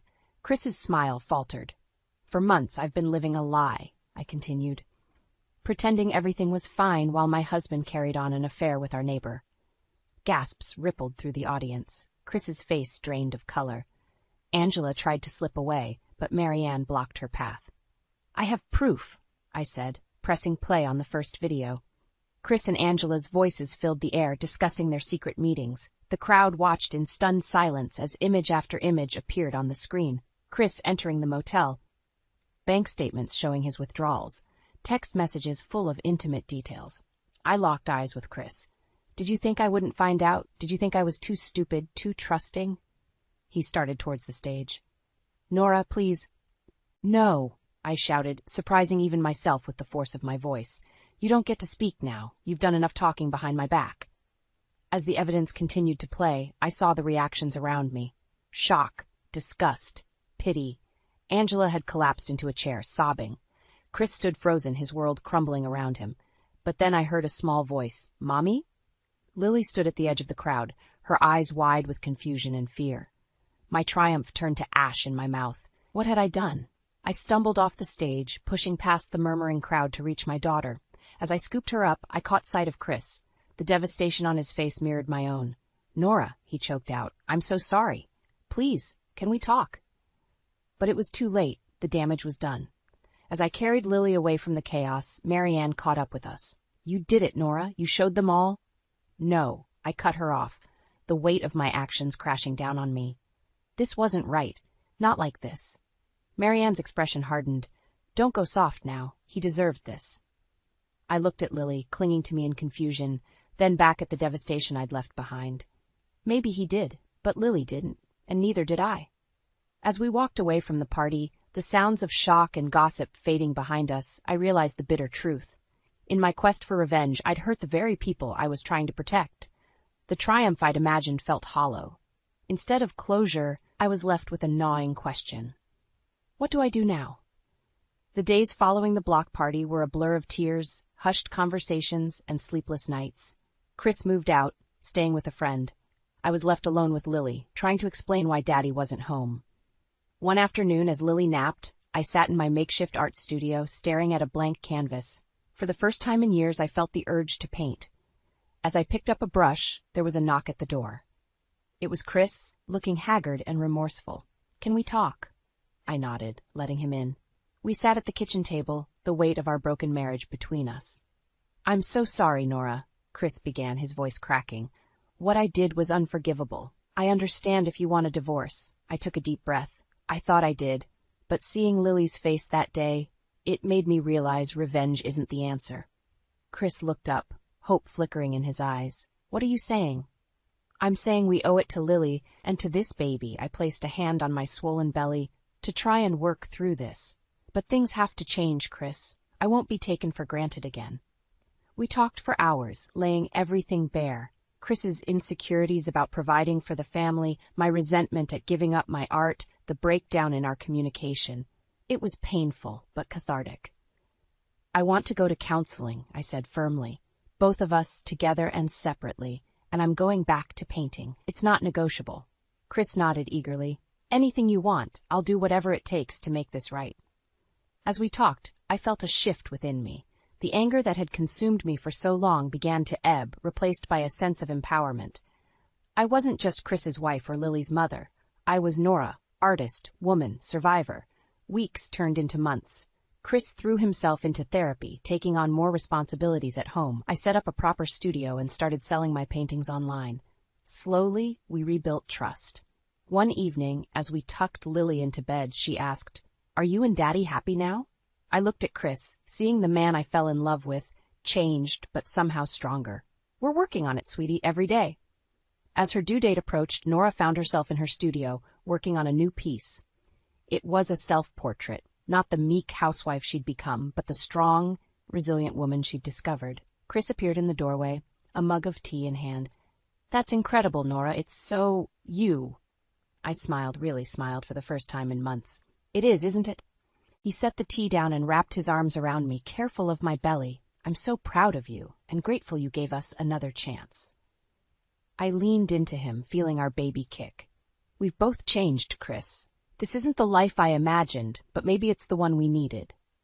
As I put the finishing touches on my self-portrait, I realized that this, the messy, complicated, beautiful life we were rebuilding, was my masterpiece. The next day, I received an email from a gallery in the city. They wanted to feature my work in an upcoming show. As I shared the news with Chris, watching his face light up with genuine pride, I knew we'd be okay. Not perfect, but okay. That night, as we lay in bed, Chris's hand on my belly, I thought about the journey we'd been on. The pain, the betrayal, the near destruction of everything we'd built. But I also thought about the strength I'd found, the voice I'd reclaimed. I wasn't just Chris's wife or Lily's mother anymore. I was Nora Thompson, artist, survivor, woman reborn. As I drifted off to sleep, I felt a sense of peace wash over me. Whatever challenges tomorrow might bring, I knew I had the strength to face them, not just for my family, but for myself.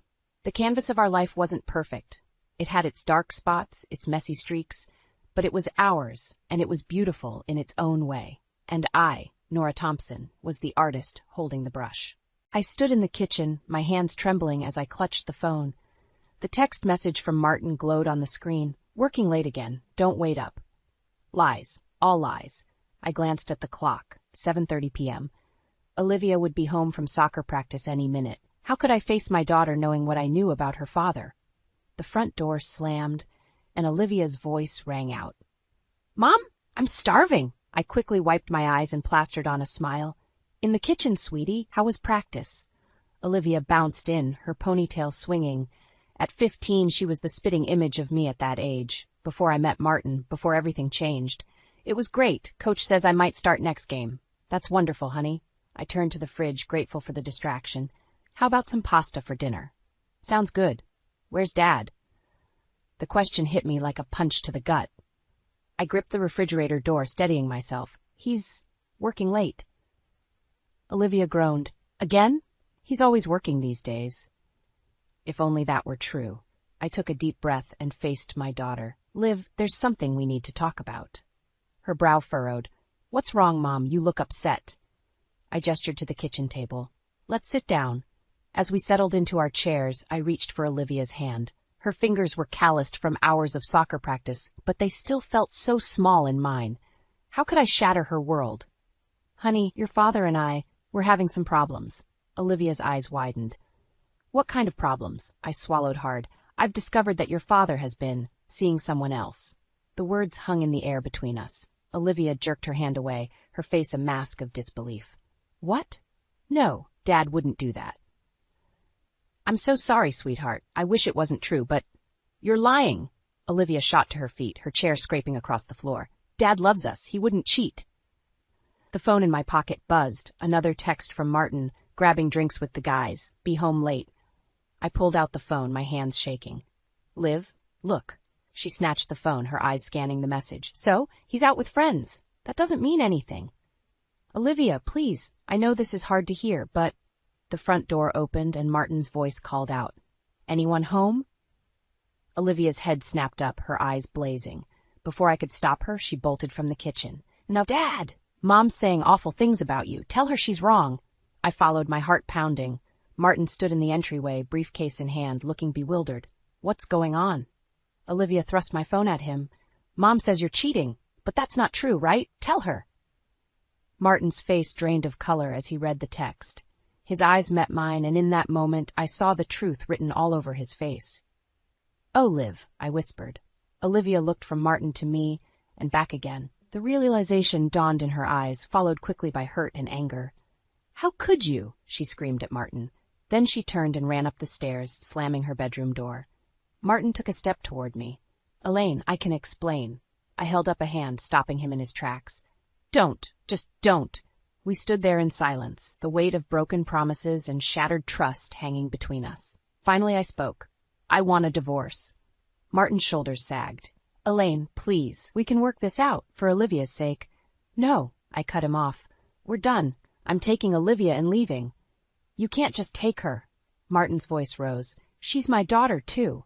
I met his gaze, steel in my voice. "Watch me." As I turned to head upstairs and comfort our daughter, one thought crystallized in my mind. I would do whatever it took to protect Olivia and build a new life for us, with or without Martin's cooperation. I sat at Teresa's kitchen table, clutching a mug of tea that had long since gone cold.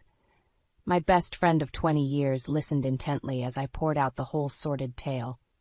"I just can't believe it, Teresa. 23 years of marriage, and this is how it ends." Teresa reached across the table and squeezed my hand. "Oh, Elaine, I'm so sorry. What are you going to do now?" I sighed, feeling the weight of uncertainty pressing down on me. "I don't know. I told Martin I want a divorce, but... God, how did we get here?" As I spoke, memories flooded back. Martin and I, young and in love, dancing at our wedding. The joy on his face when Olivia was born. Family vacations, holiday dinners, quiet nights curled up on the couch. When had it all started to unravel? "Remember when you first introduced us?" I asked Teresa. "That New Year's Eve party at your place?" She smiled softly. "How could I forget? Martin couldn't take his eyes off you all night." He was so charming back then. Funny, attentive. I thought I'd hit the jackpot. Teresa's expression turned serious. "Elaine, you can't blame yourself for this. Martin made his choices." I nodded, fighting back tears. "I know. It's just, we struggled so much these past few years. The financial stress, Martin's job changes, Olivia hitting her difficult teenage phase. I thought we were in it together, you know? A team. And now I feel like a fool. I stood up abruptly, pacing Teresa's small kitchen. All those late nights at the office, the sudden business trips. How long has this been going on? How many other women have there been? Teresa stood and wrapped me in a hug. Oh, honey, you don't need to torture yourself with those questions. What matters now is taking care of yourself and Olivia. As if on cue, my phone buzzed. A text from Olivia. When are you coming home? Dad keeps trying to talk to me. I showed Teresa the message, my stomach churning. I don't know how to protect her from this, Teresa. She idolized Martin. You start by being honest with her, Teresa said firmly, and by showing her that you're strong enough to get through this, both of you. I nodded, gathering my resolve. You're right, we need to make a clean break, start fresh. What about the house? Teresa asked. I hesitated. The house had been our dream, a beautiful Victorian we'd spent years restoring. But now, I can't stay there, too many memories. Besides, I don't think I can afford it on my own. You know, Teresa said slowly, my sister's rental property just opened up. It's smaller, but it's in a great school district for Olivia, and I'm sure Sarah would give you a good deal. Hope flickered in my chest.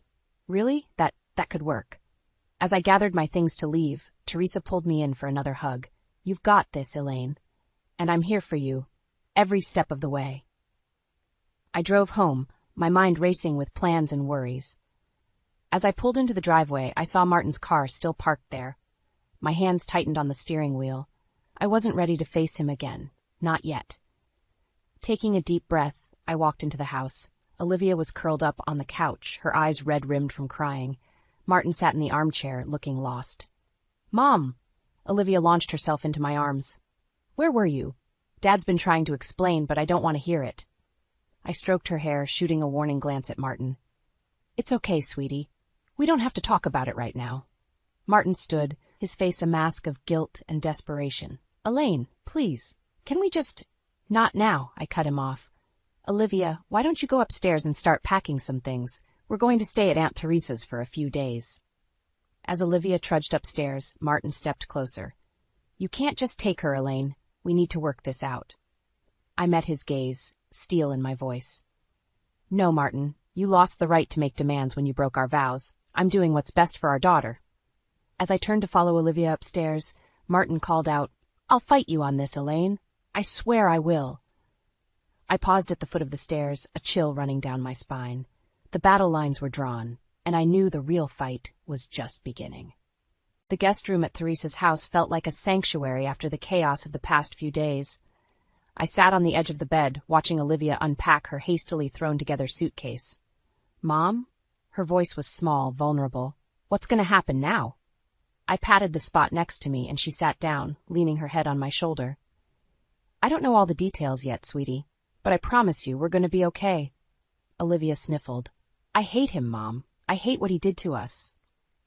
My heart ached at her words. Oh, Liv, I know you're hurting, but try not to let hate consume you. Your father made terrible choices, but he still loves you. She jerked away from me, eyes flashing. How can you say that? If he loved us, he wouldn't have cheated. I took a deep breath, choosing my words carefully. Adults can make mistakes, even huge ones, without stopping loving their children. What your father did was wrong, but it doesn't erase the good times or the love he has for you. Olivia stood up, pacing the small room. I don't care. I don't want to see him or talk to him ever again. Liv. I mean it, Mom. She whirled to face me, tears streaming down her cheeks. He abandoned us. He chose her over his family. How am I supposed to forgive that? I stood and pulled her into a tight hug, feeling her body shake with sobs. You don't have to forgive him right now, or maybe ever. But I need you to know that this isn't your fault. Your father's choices are his own. As Olivia's tears subsided, I gently guided her back to the bed. Listen, sweetie, I know this is hard, but I need you to be strong. We're going to get through this together, okay? She nodded, wiping her eyes. Okay, Mom, I trust you. A knock at the door interrupted us. Teresa poked her head in. Sorry to bother you, but Elaine, Martin's here. He's demanding to see Olivia. My stomach clenched. Absolutely not. He can't just show up here and... I want to see him, Olivia said suddenly. I turned to her, surprised. Are you sure? You don't have to if you're not ready. Olivia's jaw set in a determined line. I'm sure. I have some things I need to say to him. Reluctantly, I nodded. All right, but I'm coming with you. We followed Teresa downstairs to find Martin pacing in the living room. When he saw Olivia, his face crumpled. Oh, sweetheart, I'm so sorry. Olivia crossed her arms, her voice ice cold. Sorry for what, Dad? For cheating on Mom? For lying to us? For breaking apart our family? Martin flinched. Liv, please. I know I made a terrible mistake, but I love you. I want to make this right. You can't make this right. Olivia's voice rose. You ruined everything. I stepped forward, placing a hand on Olivia's shoulder. Martin, I think you should go. He shook his head, desperation in his eyes. No, please. Just let me explain. Olivia, your mother and we've been having problems for a long time. It's complicated. Stop it, I snapped. Don't you dare try to justify what you did or blame our marriage problems. You made a choice, Martin. Own it. Martin's face hardened. Fine, but I'm not giving up on my daughter. I'll fight for custody if I have to. Ice ran through my veins. You wouldn't dare. Try me, he growled. Olivia looked between us, her face pale. I don't want to live with you, Dad. I want to stay with Mom. Martin's expression softened. Sweetie, I know you're upset now, but get out. Olivia's voice was low, trembling with anger. I don't want to see you anymore. Just go. With a last pleading look at me, Martin turned and left. As the door closed behind him, Olivia collapsed into my arms, sobbing once more. Over her head, I met Teresa's worried gaze. We both knew this was far from over. Later that night, after Olivia had cried herself to sleep, I sat at Teresa's kitchen table, my laptop open in front of me. With shaking hands, I began to type. Documentation of Martin Henderson's infidelity and its impact on our family. I knew the road ahead would be difficult, but I was determined to protect Olivia and build a new life for us, no matter what it took. I sat in my car outside Martin's office, my heart pounding. After days of digging through bank statements and phone records, I'd finally uncovered the truth. Now I needed to confront him face to face. Taking a deep breath, I stepped out of the car and marched into the building. The receptionist looked up, startled. Mrs. Henderson, we weren't expecting you. I need to see my husband, I said, my voice steady despite my churning stomach. Before she could respond, Martin's office door opened. He froze when he saw me, his face pale. Elaine, what are you doing here? I held up the manila folder in my hand. We need to talk. Now. Martin glanced nervously at the receptionist before ushering me into his office. As soon as the door closed, I slammed the folder onto his desk. Who is she, Martin? He blinked, feigning confusion. What are you talking about? I opened the folder, spreading out credit card statements and hotel receipts. Don't lie to me. Not anymore. I know about the charges at the Hilton, the jewelry store purchases. Who is she? Martin's shoulders sagged. He sank into his chair, suddenly looking old and defeated. Her name is Rebecca. She was a client. The confirmation hit me like a physical blow. I gripped the edge of his desk to steady myself. How long? Elaine, please. How long? He wouldn't meet my eyes. 8 months. 8 months. While I was planning our anniversary trip, while we were celebrating Olivia's birthday, I felt sick. Do you love her? The words came out in a whisper. Martin's head snapped up. No, God, no. It was just, I don't know, a distraction, I guess. Things between us have been so strained lately. Don't you dare blame this on me, I hissed. You made a choice, Martin. You chose to betray our vows, to lie to me and Olivia for months. He reached for my hand, but I jerked away. Elaine, I'm so sorry. Please, can we work this out? For Olivia's sake? I laughed bitterly. You should have thought about Olivia before you started sleeping with your client. Martin's face hardened. Fine. If that's how you want to play it, I'll fight you every step of the way. I won't let you take my daughter from me. Your daughter? I spat. The one you abandoned? The one who says she never wants to see you again? He flinched as if I'd struck him. She doesn't mean that. She's just upset. She has every right to be upset. You broke her heart, Martin. You broke our family. We stared at each other across the desk, years of love and trust crumbling between us. Finally, Martin spoke, his voice low and dangerous. I won't give up without a fight, Elaine. I have resources you can't imagine. If you try to take Olivia away from me, I'll make sure you have nothing left. A chill ran down my spine, but I stood my ground. Is that a threat? It's a promise. I gathered the documents, my hands shaking. You've already taken everything that matters, Martin, but if you want a war, you've got one. As I turned to leave, Martin called out, "Wait, there's something else you should know." I paused, my hand on the doorknob. "What?" "Rebecca, she's pregnant." The world tilted on its axis. I stumbled, catching myself on the doorframe. "What did you say?" Martin's voice was barely audible. "She's 3 months along. It's mine." I couldn't breathe, couldn't think. Without another word, I wrenched open the door and fled. In the parking lot, I sat in my car, gasping for air. A baby. Martin was having a baby with another woman. The final betrayal, the ultimate nail in the coffin of our marriage. As the shock faded, a new emotion took its place. Determination. Martin wanted a fight? He'd get one. I pulled out my phone and dialed Teresa's number. "I need the name of the best divorce lawyer in town," I said when she answered. "It's time to take Martin for everything he's worth." I stared at the divorce papers spread across Teresa's kitchen table, my signature still fresh on the dotted line. It felt surreal, like I was watching someone else's life fall apart. "Are you sure about this, Elaine?" Teresa asked gently. I nodded, my jaw set. I have to do this, for Olivia and for myself. The doorbell rang, startling us both. Teresa went to answer it, returning with a grim expression. "It's your mother-in-law." My stomach dropped. Linda. Of course, Martin would send her to do his dirty work. I steeled myself as Linda burst into the kitchen, her face flushed with anger. "Elaine, what do you think you're doing? Filing for divorce? Have you lost your mind?" I stood, facing her head on. "Linda, I understand you're upset, but this is between Martin and me." She waved a dismissive hand. "Nonsense. Marriage is about family, about commitment. You can't just throw it away because of one little mistake." "Little mistake?" I felt my temper rising. "Your son had an affair for 8 months. He got another woman pregnant. That's not a little mistake, Linda. That's a betrayal." Linda's eyes widened. "Pregnant? What are you talking about?" I froze, realizing my error. Martin hadn't told his parents yet. I'm sorry, I thought you knew." She sank into a chair, the fight draining out of her. "Oh, Martin, what have you done?" As much as I resented Linda's interference, I couldn't help feeling a twinge of sympathy. She was losing her family, too. The back door slammed, and Olivia walked in, stopping short when she saw Linda. "Grandma, what are you doing here?"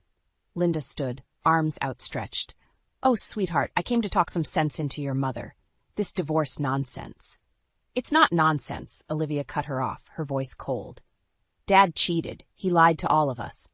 Linda flinched. "Olivia, honey, I know you're hurt, but your father loves you.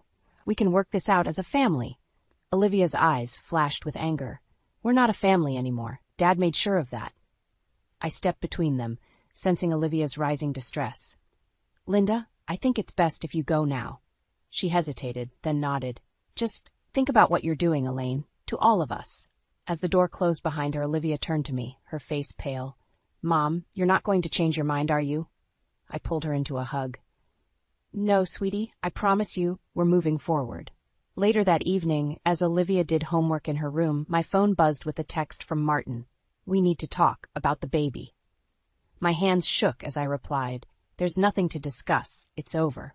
His response came quickly. "Please, Elaine, just hear me out, for old time's sake." I stared at the screen, torn. Part of me wanted to ignore him, to cut all ties, but another part, the part that still remembered the good times, hesitated. Before I could decide, another text came through. "I'm outside. Please." My heart raced as I peeked out the window. There he was, sitting in his car, looking lost and defeated. "Everything okay, Mom?" Olivia called from upstairs. I took a deep breath, making my decision. "Everything's fine, honey. I just need to step out for a minute." As I walked towards Martin's car, I steeled myself for whatever came next. This conversation could change everything, for better or worse. But I was done being a victim. Whatever Martin had to say, I would face it head-on, for myself and for Olivia. I tapped on the car window, my voice steady as I spoke. "You have 5 minutes, Martin. Make them count." I stood in the middle of our new apartment, surrounded by half-unpacked boxes and the lingering scent of fresh paint. It wasn't much, but it was ours, a fresh start for Olivia and me. "Mom," Olivia called from her room. "Where's the box with my soccer trophies?" "Check near the bookshelf, honey." I replied, smiling at her enthusiasm. Despite everything, Olivia was adapting well to our new life. As I unpacked dishes in the kitchen, my phone buzzed. A text from Teresa. How's the new place? Settling in okay? I was about to reply when a sharp knock at the door made me jump. Frowning, I set down my phone and went to answer it. The moment I opened the door, I wished I hadn't. Linda stood there, her face a mask of barely contained fury. "We need to talk," she said, pushing past me into the apartment. "Linda, this isn't a good time." She whirled to face me. "When is a good time, Elaine? When you've completely destroyed our family?" I took a deep breath, struggling to keep my voice calm. "I didn't destroy anything, Linda. Martin made his choices." "Mom?" Olivia appeared in the hallway, her eyes widening at the sight of her grandmother. "What's going on?" Linda's expression softened slightly. "Oh, Olivia, sweetheart, I've come to talk some sense into your mother. This divorce nonsense has gone on long enough." Olivia's face hardened. "It's not nonsense, Grandma. Dad cheated. He lied to all of us." "Olivia, go to your room," I said quietly. "I'll handle this." As soon as Olivia's door closed, Linda rounded on me. "How dare you turn my granddaughter against her father, against our family?" I felt my own anger rising. "I haven't turned anyone against anyone, Linda. Martin did that all on his own when he decided to have an affair. People make mistakes, Elaine. Marriage is about forgiveness, about working through the hard times." I laughed bitterly.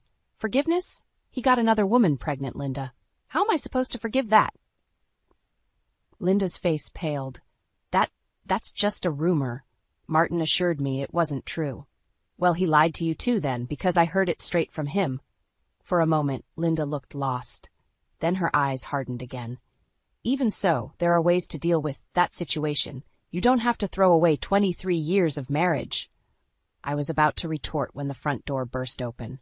Martin strode in, looking frantic. "Mom, what are you doing here?" he demanded. "I told you to let me handle this." Linda turned to him, her voice pleading. "I'm trying to save your marriage, Martin, to keep our family together." Martin ran a hand through his hair, looking desperate. "Elaine, please, can we talk about this? There has to be a way to work things out." I felt cornered, overwhelmed. "Both of you need to leave. Now." "Not until you agree to give our marriage another chance," Martin insisted. "Another chance?" Olivia's voice rang out. She stood in the hallway, tears streaming down her face. "After everything he's done?" Martin's face crumpled. "Liv, sweetheart, I know I made a terrible mistake, but I love you and your mother more than anything." "Then why did you do it?" Olivia screamed. "Why did you ruin everything?" The room fell silent, the weight of Olivia's pain hanging heavy in the air. I moved to comfort her, but she jerked away. "I hate you," she spat at Martin. "I hate all of this." Before anyone could react, Olivia bolted for the door, shoving past Martin and Linda. "Olivia!" I cried, racing after her. But by the time I reached the street, she was gone, swallowed up by the busy city around us.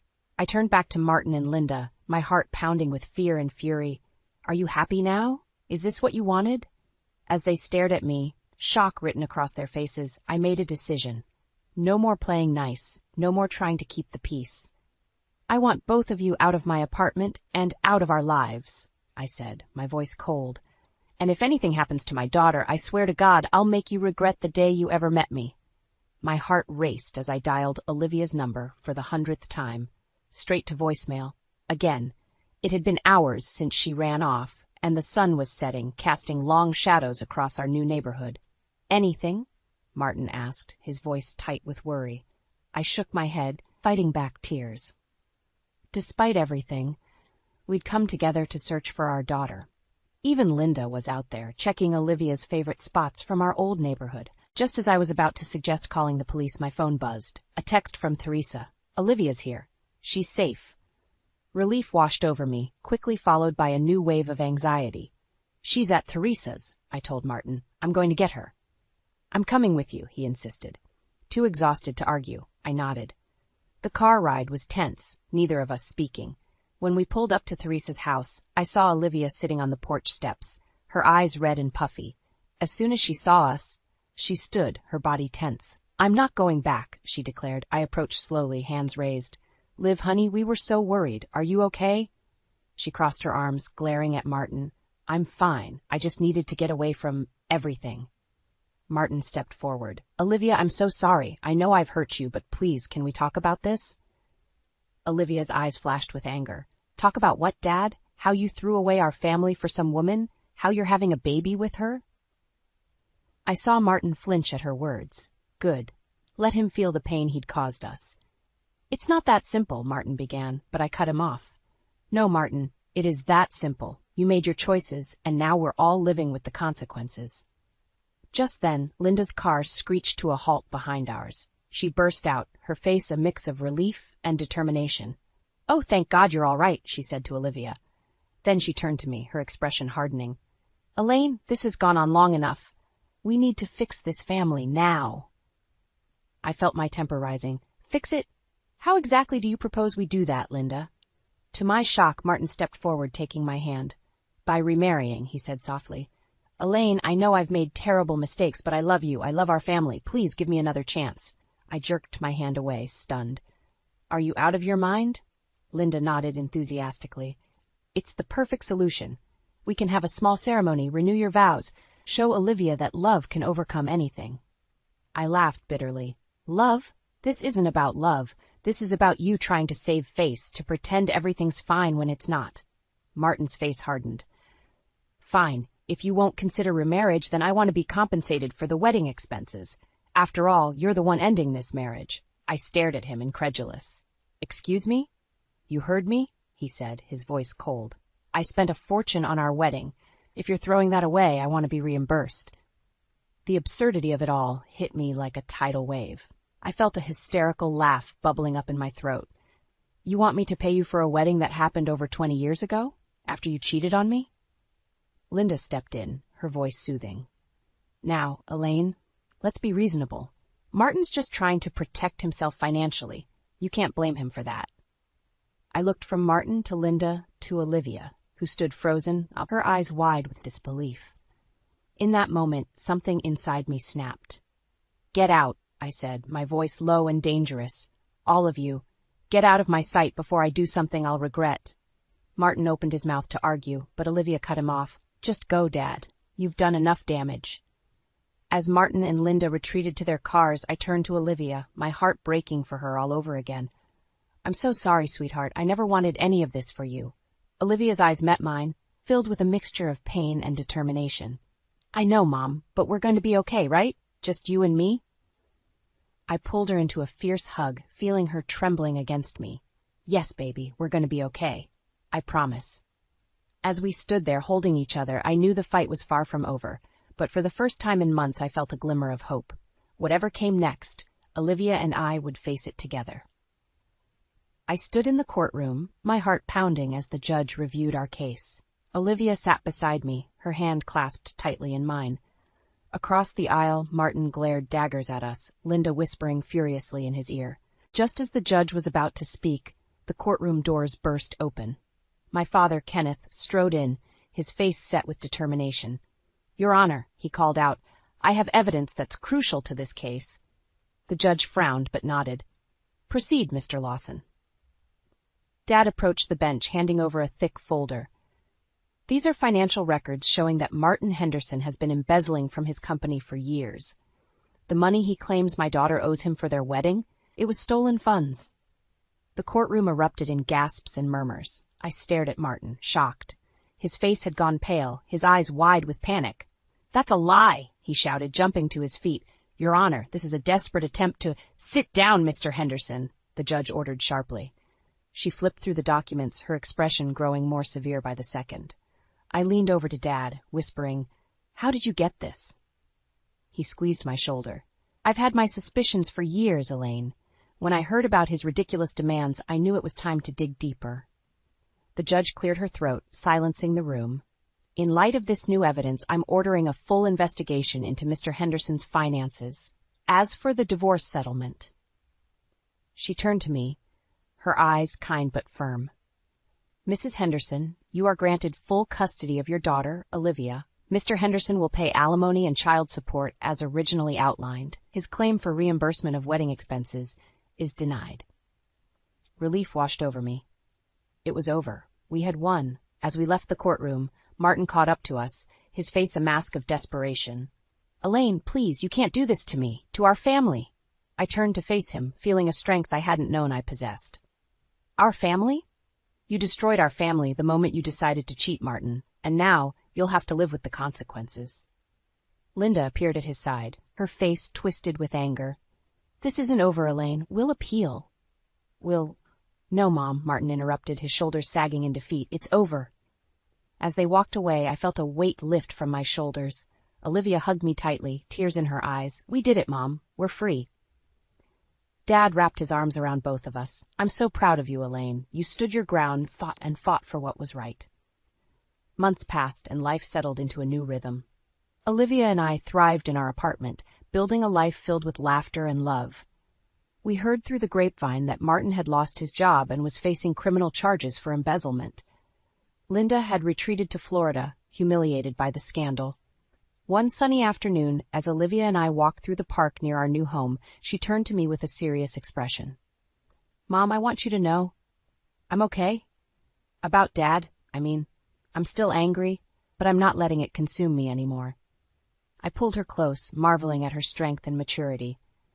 I'm so proud of you, sweetie. We've both come a long way, haven't we? She nodded, a small smile playing on her lips. Yeah, we have, and you know what? I think we're going to be just fine. As we continued our walk, I reflected on the tumultuous journey we'd been through.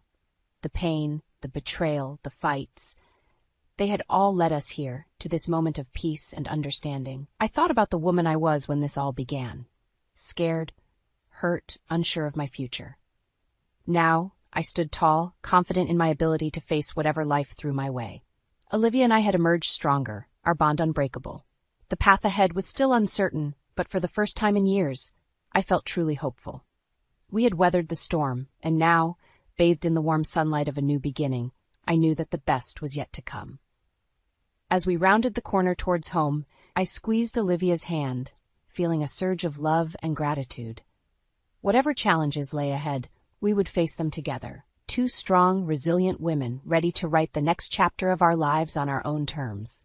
The sound of shattering glass jolted me from my daydream. I rushed to the kitchen, my heart pounding, only to find Lucas standing amidst a sea of broken shards, his face contorted with anger. Damn it, Farah. Can't you buy decent glasses for once? He snarled, his eyes blazing with contempt. I bit my lip, fighting back the urge to remind him that those were the expensive crystal glasses his mother had given us for our wedding. Instead, I grabbed the broom and dustpan, my hands trembling slightly as I began to sweep up the mess. I'm sorry, honey. I'll order new ones tomorrow, I said, trying to keep my voice steady. Lucas scoffed, stepping over the glass fragments as if they were beneath his notice. Don't bother. I'll take care of it myself. God knows you can't be trusted with anything important. His words stung, but I swallowed the hurt. This wasn't the man I'd married 10 years ago. Something had changed, and I couldn't quite put my finger on what it was. As I finished cleaning up, I heard the front door open and close. Sophia, our 8-year-old daughter, burst into the kitchen, her backpack bouncing against her small frame. Mommy, Daddy, I got an A on my science project, she exclaimed, her face beaming with pride. I forced a smile, pushing aside my troubled thoughts. That's wonderful, sweetheart. I'm so proud of you. Lucas barely glanced up from his phone. That's nice, princess. Now go wash up for dinner. Sophia's smile faltered for a moment, but she nodded and scampered off to the bathroom. I watched her go, a familiar ache settling in my chest. When had Lucas become so dismissive of our daughter's achievements? As I started preparing dinner, my phone buzzed with a text from my mother, Olivia. How are things, dear? Still coming over this weekend to help with the bakery inventory? I smiled, grateful for the distraction. The family bakery had been our pride and joy for generations, and even though Lucas sneered at it, I couldn't imagine my life without it. Of course, Mom. Wouldn't miss it for the world, I typed back. Just then, Lucas strode into the kitchen, his suit jacket slung over his shoulder. I'm heading out, don't wait up. I frowned, setting down the knife I'd been using to chop vegetables. But it's Tuesday. We always have family dinner on Tuesdays. He rolled his eyes, already halfway out the door. Some of us have real jobs, Farah. I can't waste time playing house. The door slammed shut behind him, leaving me standing alone in the suddenly too quiet kitchen. I leaned against the counter, trying to steady my breathing. This wasn't the first time Lucas had blown off our family commitments, but something about tonight felt different. As I resumed cooking, my mind wandered to the past few months. Lucas's late nights at the office? The hushed phone calls, the way he always seemed to smell of unfamiliar perfume. A nagging suspicion had been growing in the back of my mind, but I'd been too afraid to confront it. Later that night, after tucking Sophia into bed, I found myself drawn to Lucas's home office. I knew I shouldn't snoop, but the need for answers overwhelmed my better judgment. As I rifled through his desk drawers, my hand brushed against something smooth and glossy. With trembling fingers, I pulled out a stack of photographs. My breath caught in my throat as I flipped through them, each image a dagger to my heart. There was Lucas, arm in arm with a stunning blonde woman, laughing and kissing in various romantic settings. The last photo slipped from my numb fingers, floating to the floor like a fallen leaf. As I bent to pick it up, I noticed something scrawled on the back in unfamiliar handwriting. To my darling Elle, can't wait for our next adventure. All my love, Cassandra. The world seemed to tilt on its axis as the truth I'd been avoiding for months finally crashed down around me. My husband, the father of my child, was having an affair. The morning after my devastating discovery, I stumbled through our usual routine in a daze. As I poured cereal for Sophia, Lucas sauntered into the kitchen, looking infuriatingly composed. "Daddy, can you come to my dance recital next week?" Sophia asked, her eyes bright with hope. Lucas barely glanced up from his phone. "Sorry, Princess, Daddy's got an important business trip." I couldn't hold my tongue any longer. "Really, Lucas? Another business trip with Cassandra?" His head snapped up, eyes narrowing. "What did you say?" "You heard me," I replied, my voice steadier than I felt. "I know about the affair." Lucas's face contorted with rage. "You've been snooping through my things? Mommy? Daddy? What's going on?" Sophia's small voice quivered. I forced a smile. "Nothing, sweetie. Finish your breakfast and get ready for school." As soon as Sophia left for the bus, Lucas unleashed his fury. "You think you're so clever, don't you? Digging through my private stuff like some desperate housewife." "I'm not the one cheating, Lucas," I shot back. He sneered. "Maybe if you weren't so caught up in that pathetic little bakery of yours, I wouldn't have to look elsewhere for companionship." His words cut deep, but I refused to let him see how much they hurt.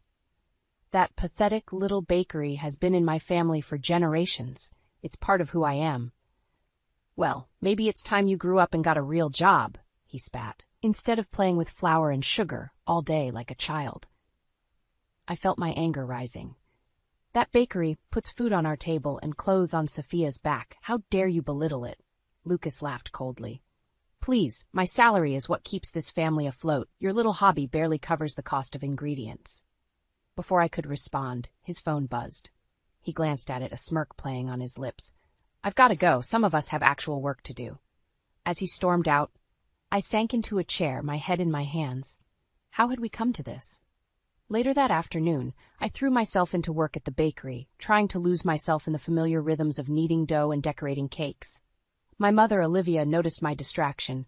"Farah, honey, what's wrong?" she asked, her forehead creased with concern. I hesitated, then spilled everything.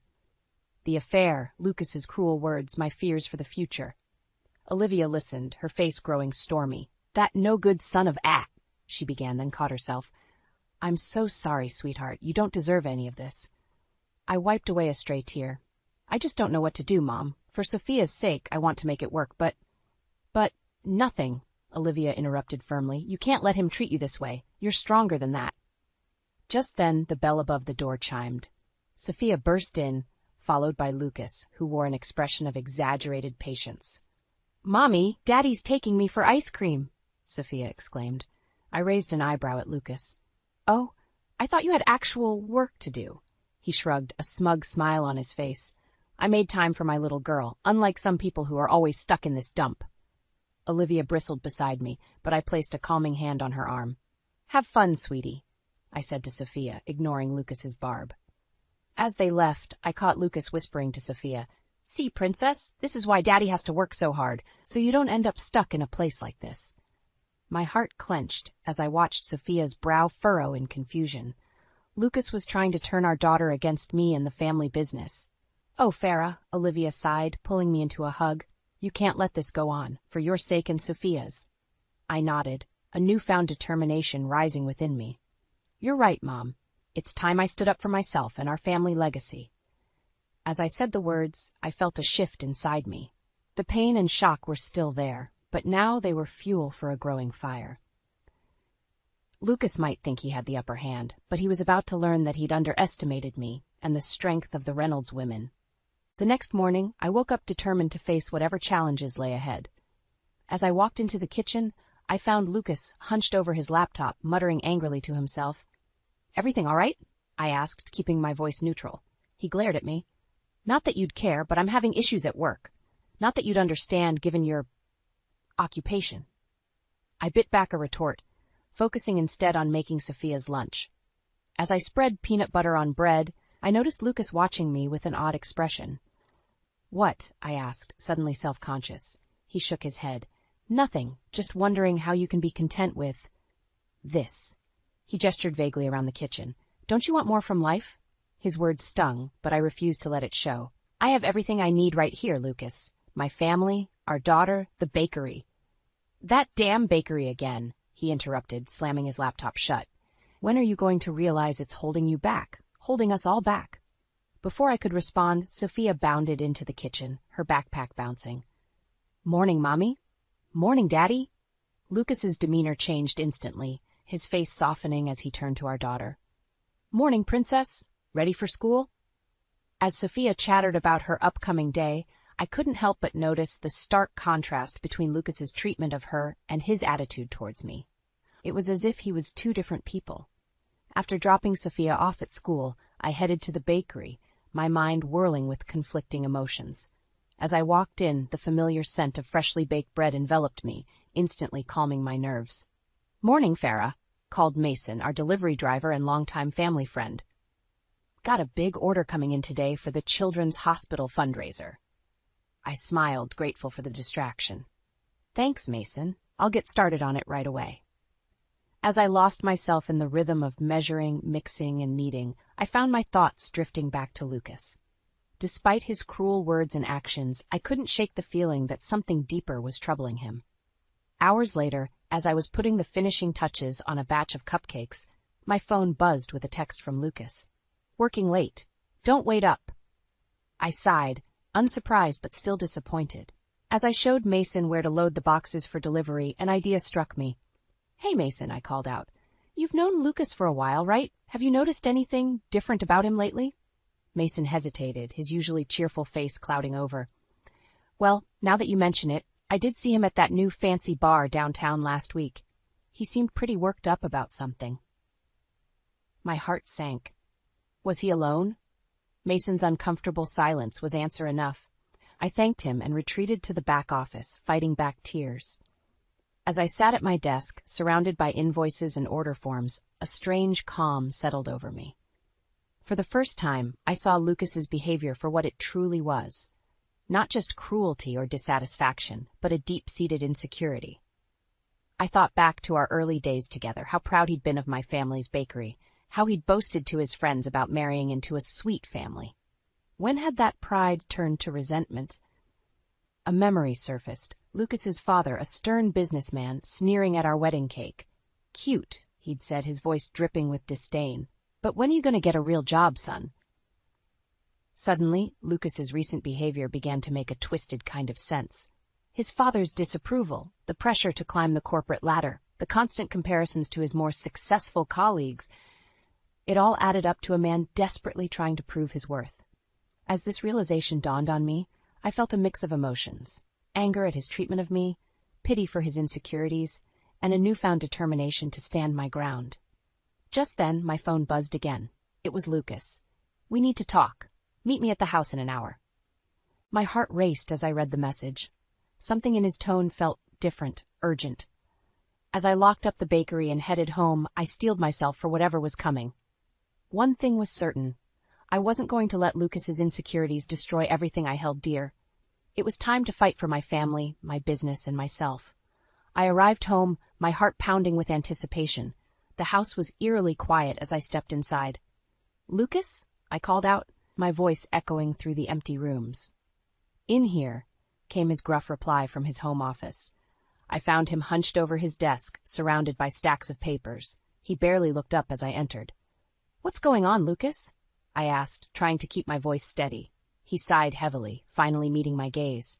"I've been passed over for the promotion at work, again." For a moment, I felt a twinge of sympathy. Then I remembered his recent behavior and steeled myself. "I'm sorry to hear that," I said carefully, "but that doesn't explain why you've been treating me and the bakery with such contempt lately." Lucas's face darkened. "That's just it, Farah. Don't you see? While I'm busting my ass trying to climb the corporate ladder, you're content to play around in that quaint little bakery of yours. It's embarrassing." His words hit me like a slap in the face. Before I could respond, my phone buzzed. It was a text from Mason. "Farah, we need to talk. It's about Lucas. Can you meet me at the bakery ASAP?" I glanced at Lucas, who had returned to his papers, dismissing me entirely. "I have to go," I said. "We'll finish this conversation later." He waved me off without a word. 20 minutes later, I rushed into the bakery, finding Mason pacing nervously by the counter. "What's going on?" I asked, my stomach knotting with dread. Mason's face was grim as he handed me a folder. "I overheard something at the bar last night. Lucas was there, bragging to some guys about how he was going to take care of the bakery broccoli problem once and for all." My hands shook as I opened the folder. Inside were copies of emails, all from Lucas's work account, detailing a plan to sabotage our upcoming contract with Sweetheart's Children's Hospital, our biggest client to date. "He's been spreading rumors about food safety violations," Mason explained, his voice tight with anger. "He's trying to get the hospital to cancel their order and blacklist us." I sank into a nearby chair, my mind reeling. "But why? Why would he do this?" Mason's expression softened. "From what I gathered, if he succeeds in tanking your business, he'll get that promotion he's been after. Something about proving his business acumen by eliminating local competition." Tears stung my eyes as the full weight of Lucas's betrayal hit me. Not only was he cheating on me, but he was actively trying to destroy my family's legacy, all for a promotion. Just then, my mother burst through the door, her face flushed with worry. "Farah, honey, I just heard from Mrs. Tompkins at the hospital. They're considering canceling our contract due to some rumors about—" She stopped short when she saw my face. "Oh, Sweetheart? You know, don't you?" I nodded, unable to speak through the lump in my throat. Olivia wrapped her arms around me, holding me close as I finally let the tears fall. After a few moments, I pulled away, wiping my eyes. "What are we going to do, Mom? If we lose this contract, the bakery might not survive." Olivia's eyes flashed with determination. "We're going to fight, that's what. No son-in-law of mine is going to destroy what this family has built over generations." Mason nodded in agreement. "I'm with you, Farah. We'll gather evidence that'll clear our name with the hospital and expose Lucas for the snake he is." As I looked between my mother and Mason, I felt a surge of gratitude for their unwavering support. But beneath that, a fierce anger began to burn. Lucas had underestimated me, thinking I'd roll over and let him destroy everything I loved. Well, he was about to learn just how wrong he was. "Okay," I said, standing up straight and squaring my shoulders. "Let's do this. It's time to show Lucas that he messed with the wrong family."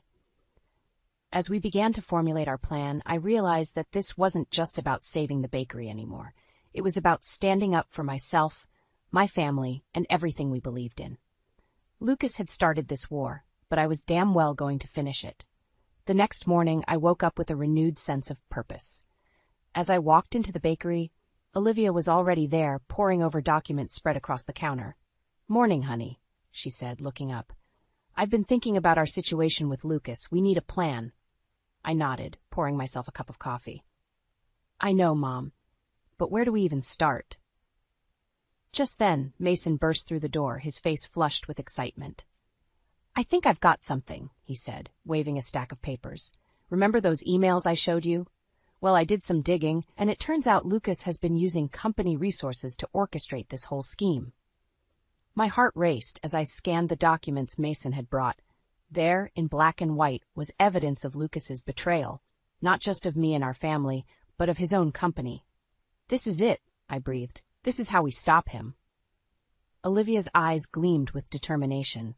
"We need to act fast. If we can prove Lucas has been misusing company resources, we might be able to discredit him before he can do any more damage to the bakery." As we huddled together, formulating our plan, the bakery phone rang. I answered it, my stomach dropping as I recognized the voice on the other end. Mrs. Reynolds? This is Dr. Simmons from Sweethearts Children's Hospital. We need to discuss some concerns that have been brought to our attention regarding your bakery. I swallowed hard, fighting to keep my voice steady. Of course, Dr. Simmons, what seems to be the problem? As she detailed the false allegations Lucas had spread, I felt a mix of anger and desperation rising within me. This contract was everything to us. Losing it could mean the end of the bakery. After assuring Dr. Simmons that we would address her concerns immediately, I hung up and turned to face my mother and Mason. We're running out of time, I said, my voice shaking. If we don't act now, we'll lose everything. Olivia squeezed my hand. Then we act now. Mason, can you get those documents to Lucas's company? Mason nodded. I've got a contact in their HR department. I'll make sure they see this today. As Mason left on his mission, Olivia turned to me, her eyes serious. Farrah, honey, there's something else we need to discuss. Sophia? My heart clenched at the mention of my daughter's name. In all the chaos, I'd almost forgotten how this would affect her. What about her? I asked, dreading the answer. Olivia sighed. If we go through with this, if we expose Lucas, it's going to change everything. Are you prepared for what that might mean for Sophia? The weight of her words hit me like a ton of bricks. I sank into a nearby chair, my mind reeling. On one hand, exposing Lucas's deceit could save our family business and protect us from further harm. On the other, it would undoubtedly shatter Sophia's world. As if on cue, my phone buzzed with a text from Lucas. Picking up Sophia from school, taking her for ice cream to celebrate my big news. Don't wait up. My blood boiled as I read his message. Even now, he was using our daughter as a pawn in his game. In that moment, something inside me snapped. I stood up, my resolve hardening. We're doing this, I said, my voice firm. For Sophia, for the bakery, for everything our family has built. Lucas doesn't get to destroy all of that just because he's insecure about his own failures. Olivia nodded, a proud smile on her face. That's my girl, so what's our next move? I took a deep breath, steeling myself for what was to come. We gather every piece of evidence we have, emails, financial records, witness statements, everything. Then, we present it all to Lucas's company and the hospital. We show them who he really is and what he's been doing. As I spoke, I felt a strange mix of fear and exhilaration. This was it, the point of no return. Whatever happened next would change our lives forever. And Sophia? Olivia asked gently. I closed my eyes for a moment, my heart aching for my little girl. We'll protect her as best we can, but she deserves to grow up seeing what real strength and integrity look like. And that starts with us standing up to Lucas. With our course set, we threw ourselves into action. As I gathered documents and made calls, I couldn't help but think about Lucas, wondering if he had any idea of the storm that was about to hit him. One thing was certain. He was about to learn that underestimating me was the biggest mistake he'd ever made. The next morning dawned with an air of anticipation. I arrived at the bakery early, my nerves on edge as I waited for news from Mason. Olivia was already there, her face etched with worry. Any word yet? I asked, my voice barely above a whisper. She shook her head. Nothing, but Mason said he'd call as soon as he heard anything. As if on cue, my phone buzzed. It was Mason. It's done, he said, his voice tight with excitement. Lucas's company has the evidence. They're calling him in for a meeting right now. My heart raced as I relayed the news to Olivia. This was it, the moment of truth. Hours ticked by agonizingly slowly as we waited for more information. I threw myself into work, desperately trying to distract myself from the knot of anxiety in my stomach. Just after lunch, the bakery door flew open. Lucas stormed in, his face contorted with rage. You! He snarled, pointing an accusing finger at me. You did this. I stood my ground, meeting his gaze steadily. Did what, Lucas? Tell the truth? He lunged forward, slamming his fists on the counter. They demoted me, took away my bonus, my office, everything, and it's all your fault. Olivia stepped between us, her voice cold. I think you'll find it's your own fault, Lucas. You made your choices. Lucas's eyes darted between us, realization dawning on his face. You knew about everything. We know about the affair, Lucas, I said, my voice stronger than I felt, and about your plan to sabotage our business. It's over. For a moment, Lucas seemed to deflate. Then his face hardened.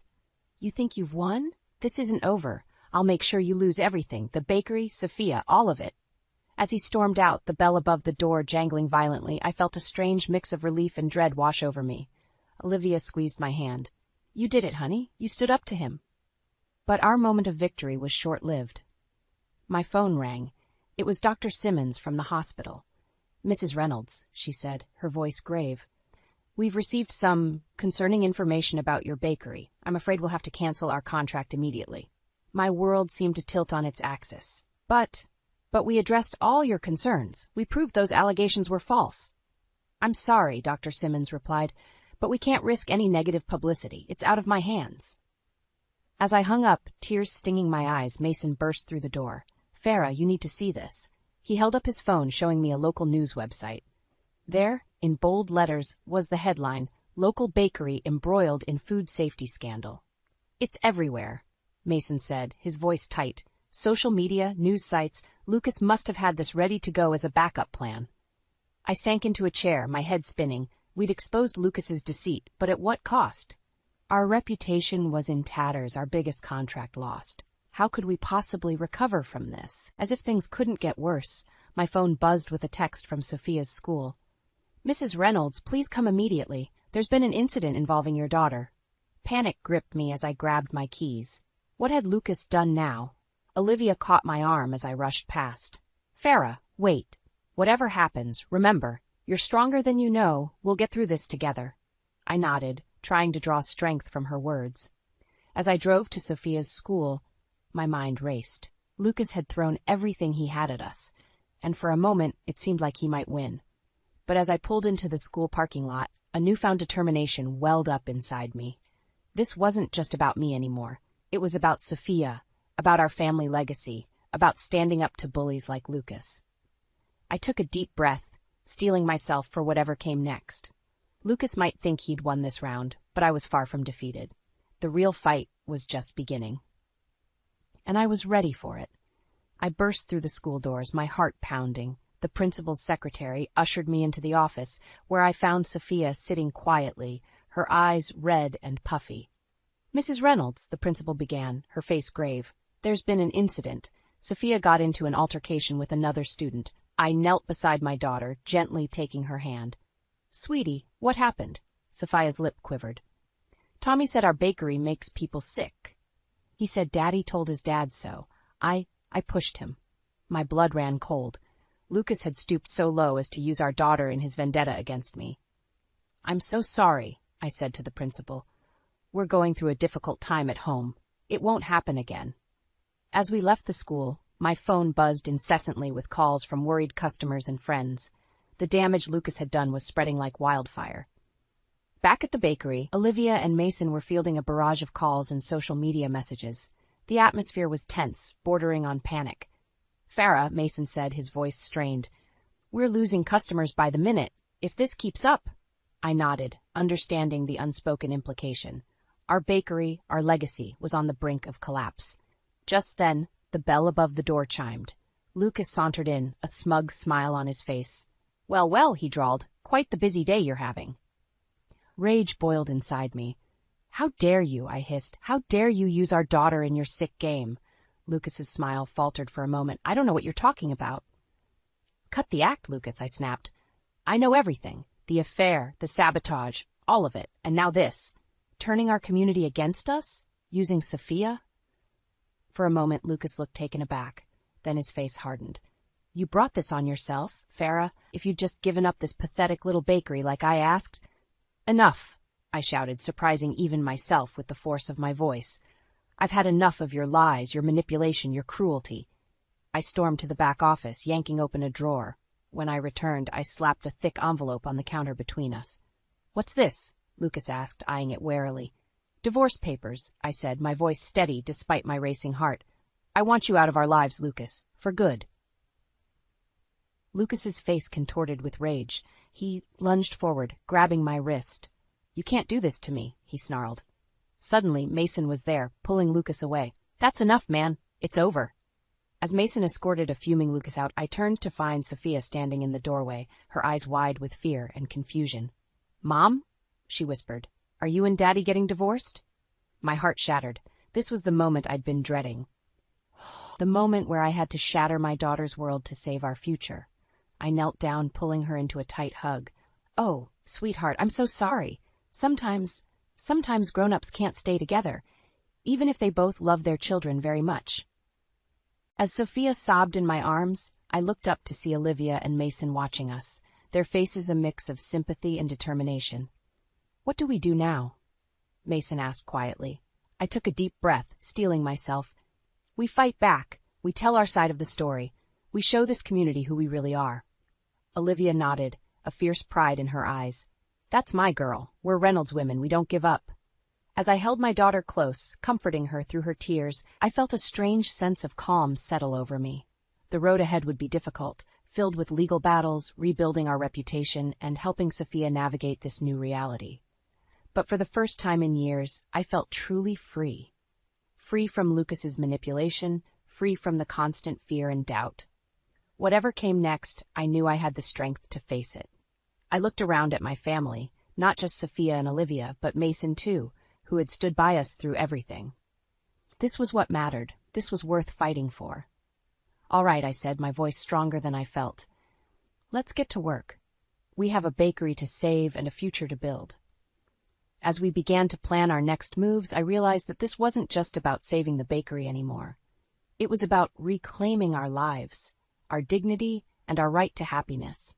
Lucas had tried to break us, but he'd only made us stronger. The real battle was just beginning, and I was ready for it.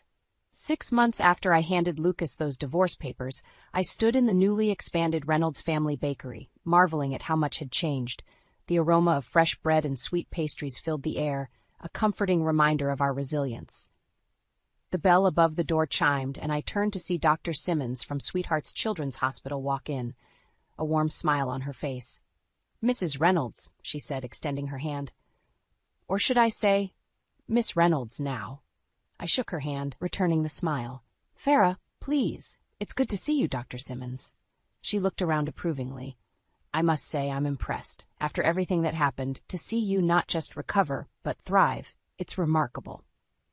I felt a surge of pride. The past months had been a whirlwind of legal battles, community outreach, and tireless work to rebuild our reputation. But we'd done it. We'd not only salvaged our business, but expanded it. "We couldn't have done it without the community's support," I said. "And yours." Renewing our contract meant everything to us. Dr. Simmons nodded.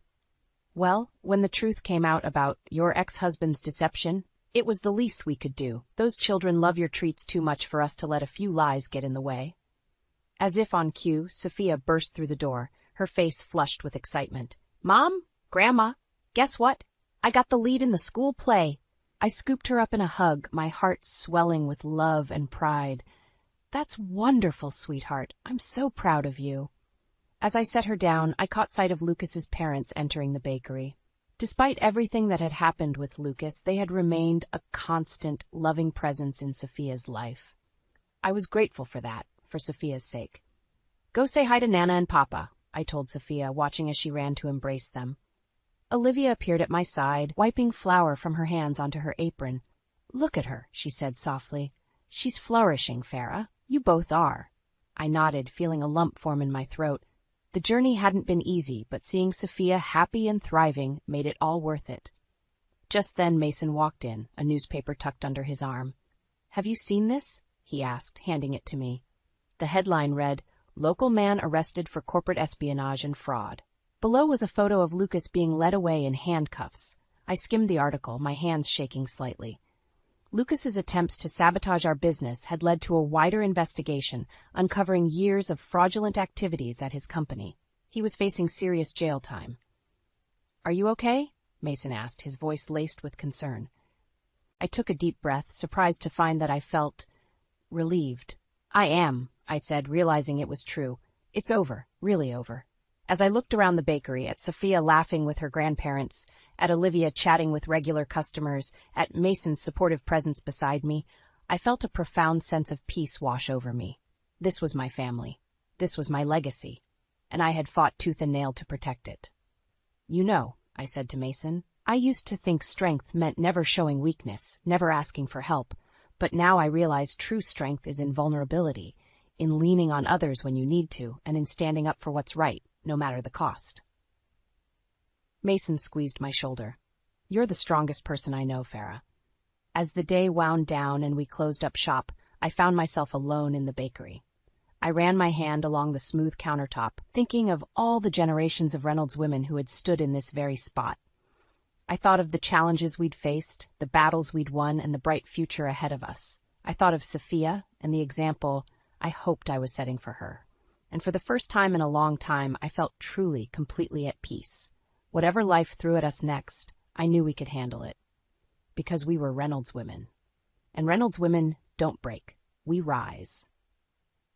With a smile on my face and hope in my heart, I turned off the lights and stepped out into the cool evening air, ready to embrace whatever tomorrow might bring. The letter trembled in my hands, its crisp edges a stark contrast to the turmoil it unleashed within me. I read it again, hoping the words would somehow rearrange themselves into a less disruptive message. They didn't. Jenny, what's wrong? Paul's voice cut through my daze. I looked up to see my husband's concerned face, his brow furrowed as he took in my expression. I swallowed hard. It's about your mother, Paul. She's been evicted. She's homeless. Paul's face hardened instantly, a mix of anger and something else. Guilt, perhaps, flashing across his features. What? How's that even possible? She's always been so particular about her finances. I handed him the letter, watching as he scanned its contents. His jaw clenched tighter with each line. Well, he said finally, tossing the letter onto the kitchen counter, I suppose she's made her bed. Now she can lie in it.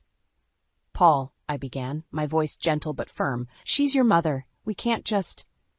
Can't we? He interrupted, his tone sharp. After everything she's done? The years of neglect, the criticism, the... Mommy? Daddy? Our daughter's small voice drifted down the stairs. Why are you yelling? Paul's expression softened immediately. It's nothing, sweetheart. Go back to bed. I waited until I heard her door close before continuing. I know your relationship with Mildred is complicated, but she's family, Paul. We can't leave her on the streets. He ran a hand through his hair, frustration evident in every movement. What are you suggesting, Jenny? That we invite her to live with us? Because I can tell you right now, that's not happening. I took a deep breath, steeling myself for the words I knew I had to say. Actually, that's exactly what I'm suggesting.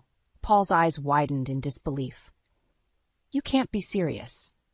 I am, I said, surprised by the steadiness in my voice. It's the right thing to do. The right thing? Paul scoffed. Was it the right thing when she missed our wedding, or when she criticized every decision we've ever made?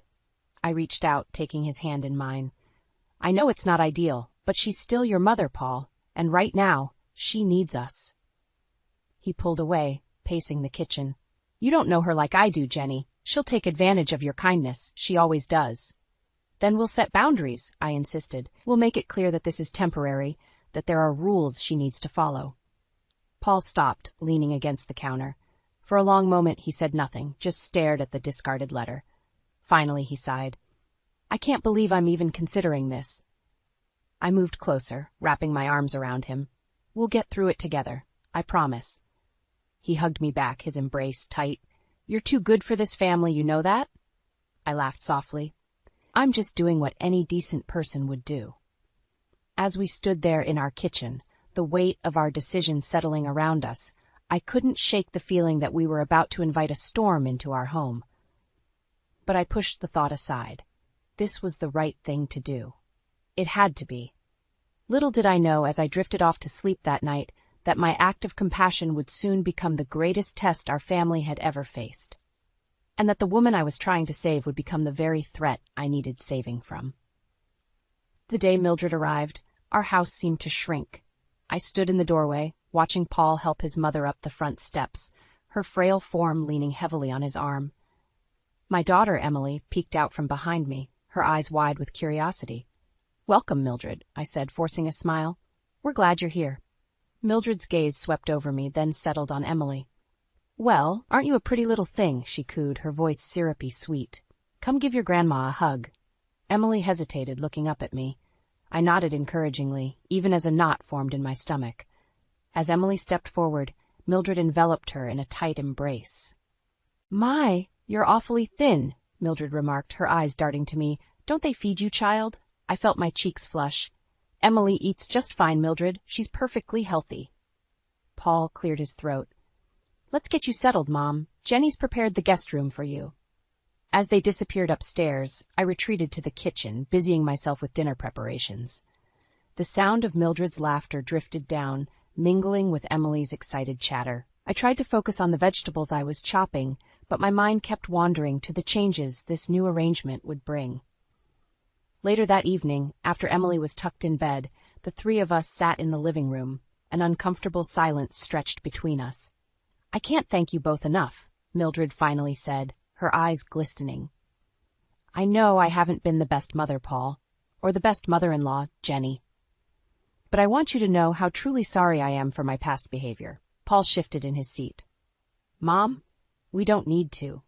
No, please, Mildred interrupted. Let me say this. I've made so many mistakes, pushed away the people I love most, but being here, seeing your beautiful family, it's made me realize what truly matters. I felt a flicker of hope. Maybe this could work after all. We're happy to help, Mildred. Family is important. Mildred reached out, clasping my hand. You're an angel, Jenny. I don't deserve such kindness. The next morning, I woke early to prepare breakfast before work. To my surprise, Mildred was already in the kitchen, a stack of pancakes on the table. Oh, good morning, I said, startled. You didn't have to do this. Mildred waved her hand dismissively. Nonsense. It's the least I can do. Besides, I noticed you didn't have any real maple syrup, so I used some honey I found. Much healthier for Emily, don't you think? I bit back a retort about Emily's carefully planned diet. That's thoughtful of you. As we ate, Mildred regaled us with stories from Paul's childhood. It was nice seeing Paul laugh at the memories, but I couldn't shake the feeling that something was off. That afternoon, I returned from work to find the house spotless. Mildred beamed at me from the couch where she sat folding laundry. I hope you don't mind, she said. I just wanted to help out. Not at all, I replied, even as I noticed my favorite blouse, now shrunken and misshapen. Thank you. Days passed, and Mildred's presence became increasingly noticeable. She rearranged the kitchen cabinets for better efficiency. She suggested improvements to Emily's bedtime routine. She even offered to update our family budget. Each change was small, each suggestion seemingly well-intentioned, but together they felt like a slow erosion of the life Paul and I had built. One evening, as I prepared dinner, Mildred hovered nearby. You know, dear, she began, her tone casual, I've always found that a pinch of nutmeg really elevates a pasta sauce. I gripped the spoon tighter. This is how Paul likes it. Oh, of course, Mildred said, patting my arm. I'm sure you know best. It's just, well, Paul always loved my cooking growing up, but I'm sure your way is fine. As I stirred the sauce, I caught my reflection in the window. The woman staring back looked tired, frustrated, and increasingly unsure of herself. I wondered how long I could keep up this balancing act before something or someone snapped. The sound of shattering glass jolted me awake. I bolted upright, heart pounding, to find Mildred standing in the doorway of our bedroom, a broken picture frame at her feet. Oh, I'm so sorry, she simpered, not sounding sorry at all. I was just dusting, and it slipped. I glanced at the clock, 5:30 a.m. Mildred, what are you doing up so early? She bent to pick up the shards, sking. Well, someone has to keep this house in order. Lord knows you don't have the time, what with your career and all. Paul stirred beside me. What's going on? It's nothing, dear, Mildred cooed. Go back to sleep. Jenny and I were just discussing her unique approach to housekeeping. I bit my tongue, forcing a smile. I've got this, Mildred. Why don't you go start breakfast? As she left, I examined the broken frame. It was our wedding photo. The day unraveled from there. At breakfast, Mildred accidentally spilled coffee on my work blouse. Then she questioned my decision to let Emily wear shorts to school. It's supposed to be 80 degrees today, I explained, exasperated. Mildred raised an eyebrow. In my day, young ladies dressed modestly, but I suppose times have changed. Paul, engrossed in his newspaper, seemed oblivious to the tension. At work, I couldn't focus. My phone buzzed incessantly with texts from Mildred, each one a thinly veiled criticism. By lunchtime, I was a bundle of nerves. Jenny? My colleague Sarah touched my arm. Are you okay? You seem off. I forced a laugh. Just family stuff, nothing I can't handle. But as the day wore on, I wasn't so sure. Arriving home, I found the house in chaos. Emily was watching TV, homework forgotten, dishes piled in the sink, and Mildred, she sat in my favorite chair, flipping through our family photo album. "Oh, Jenny," she said, not looking up, "I'm glad you're home. I was just thinking how lovely it would be to redecorate. This room is so dated." I took a deep breath. "Mildred, where's Paul?" "He called to say he'd be late, some work emergency." She waved her hand dismissively. Men and their careers, always so important. The implication hung in the air. I busied myself with the dishes, trying to ignore the growing knot in my stomach. "Mommy?" Emily tugged at my sleeve. "Can we have pizza for dinner?" Before I could answer, Mildred chimed in. Now, Emily, your mother works so hard. I'm sure she'd love to cook us a nice healthy meal. Isn't that right, Jenny?" I gripped the edge of the sink, knuckles white. "Actually, pizza sounds great. Why don't you order, Mildred? My treat." Mildred's eyes narrowed. "Well, if you insist on feeding your child junk food." That night, after Emily was in bed, I found myself alone with Mildred. Paul was still at work. "Jenny, dear," Mildred began, her voice sickly sweet. "I hope you don't mind me saying, but I've noticed Emily seems a bit behind in her studies. Have you considered tutoring?" I felt something snap inside me. "Emily is doing fine, Mildred. Her teachers say she's excelling." Mildred clicked her tongue. "Oh, I'm sure they do. Teachers these days always coddling children. In my day—" "This isn't your day," I interrupted, surprising myself with my vehemence. "This is our home, our family, and I'd appreciate it if you'd stop undermining every decision I make." Silence fell between us. Mildred's face hardened, the mask of sweetness slipping. "I see," she said coldly. "Well, if that's how you feel, perhaps it was a mistake for me to come here. I'm sure Paul would be interested to hear how you're treating his mother." As if on cue, we heard Paul's key in the lock. Mildred's face instantly transformed, a benign smile replacing the cold fury of moments before. "Paul, darling," she called out, "we're in here. Jenny and I were just having the most interesting chat about family loyalty." I stood there, frozen, as Paul entered the room. The look Mildred shot me was clear. This was war, and she intended to win. The leather-bound journal felt heavy in my hands as I stared at its blank pages. I'd never been one for keeping a diary, but desperate times called for desperate measures. With a deep breath, I put pen to paper. Day 1. Mildred suggested to Paul that I might be overwhelmed and offered to take over meal planning. Paul agreed before I could object. As the days passed, the journal became my sanctuary. Each entry was a silent scream, a record of the slow erosion of my authority in my own home. Day 7. Mildred reorganized my closet. Half my clothes are missing. She claims they were unflattering. Day 12. Found Mildred going through our financial records. She told Paul we're overspending on frivolities. He's now questioning every purchase. One afternoon, I returned from work to find Emily in tears. Mildred stood over her, a stern expression on her face. "What's going on?" I demanded, rushing to comfort my daughter. Mildred sniffed. "I was just explaining to Emily that her artwork isn't quite up to par for her age. Honesty is important, Jenny." I felt a surge of anger. "She's 7, Mildred. Art isn't about perfection, it's about expression." "Well," Mildred replied, her voice dripping with condescension, "I suppose that explains a lot about your decorating choices." That night I wrote furiously in my journal, my hand cramping from the effort. Day 15. Mildred criticized Emily's art. "I can't let this continue. I need to talk to Paul." But every time I tried to broach the subject with Paul, Mildred seemed to materialize, steering the conversation away. It was as if she had a sixth sense for any threat to her position. Things came to a head during Sunday dinner. Mildred had insisted on cooking, filling the house with the aroma of pot roast, Paul's favorite. "This is delicious, Mom," Paul said between bites. "Just like I remember." Mildred beamed. "Well, I always say there's no substitute for a mother's touch in the kitchen." I felt my cheeks burn. "I cook for this family every day, Mildred." "Of course you do, dear," she replied, patting my hand. "And it's adequate. But there's a certain warmth that comes from a grandmother's cooking, don't you think, Paul?" Before Paul could answer, Emily piped up, "I like Mommy's cooking better." The silence that followed was deafening. Mildred's face darkened, and for a moment I saw a flash of the woman behind the mask, cold, calculating, and furious. "Well," Mildred said, her voice tight, "children often don't know what's best for them. That's why they need proper guidance." The look she gave me left no doubt as to who she thought was failing to provide that guidance. Later that night, I sat at the kitchen table, my journal open before me. The house was quiet, everyone else asleep. I wrote feverishly, pouring out weeks of frustration and fear. I can't take this anymore. Mildred is poisoning our family. She undermines me at every turn, criticizes Emily and Paul. Paul can't see what's happening, or won't see. I feel like I'm going crazy. Am I overreacting? Am I the problem? A floorboard creaked behind me. I whirled around to see Mildred standing in the doorway, her eyes fixed on my journal. "Trouble sleeping, dear?" she asked, her voice honey-sweet but her eyes cold. I slammed the journal shut. "Just finishing up some work." Mildred's gaze lingered on the book. "You know, Jenny, a happy home requires honesty. Secrets can be so destructive."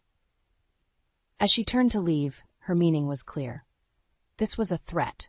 I looked down at my journal, my lifeline these past weeks. I knew I had a choice to make. I could stay silent, let Mildred continue her slow takeover of our lives, or I could fight back, risks be damned. With shaking hands, I opened the journal again and wrote one final line. "Tomorrow, I tell Paul everything." The biting winter wind whipped around me as I fumbled with my keys, my fingers numb from the cold. It was well past midnight, and I'd been stuck at work dealing with a last-minute crisis. All I wanted was to crawl into bed and forget this day had ever happened. But as I tried to insert the key into the lock, I realized something was wrong. The key wouldn't turn. Frowning, I tried again. Then again. Nothing. "No, no," I muttered, panic rising in my chest. I rang the doorbell, praying Paul would hear it. Silence. I pulled out my phone, dialing Paul's number. Straight to voicemail. With shaking hands, I tried Mildred's number. It rang once, twice, 3 times before going to voicemail. "Mildred, it's Jenny. I'm locked out. Please, if you hear this, let me in. It's freezing out here." I pounded on the door, my desperation growing with each unanswered knock. "Paul, Mildred, anyone." The neighbor's lights flicked on and I felt a flash of embarrassment, but it was quickly overshadowed by the realization that I was truly locked out of my own home. As I huddled on the porch trying to shield myself from the wind, a memory surfaced. Mildred's words from earlier that day, "You know, Jenny, a happy home requires honesty. Secrets can be so destructive." Had she done this on purpose?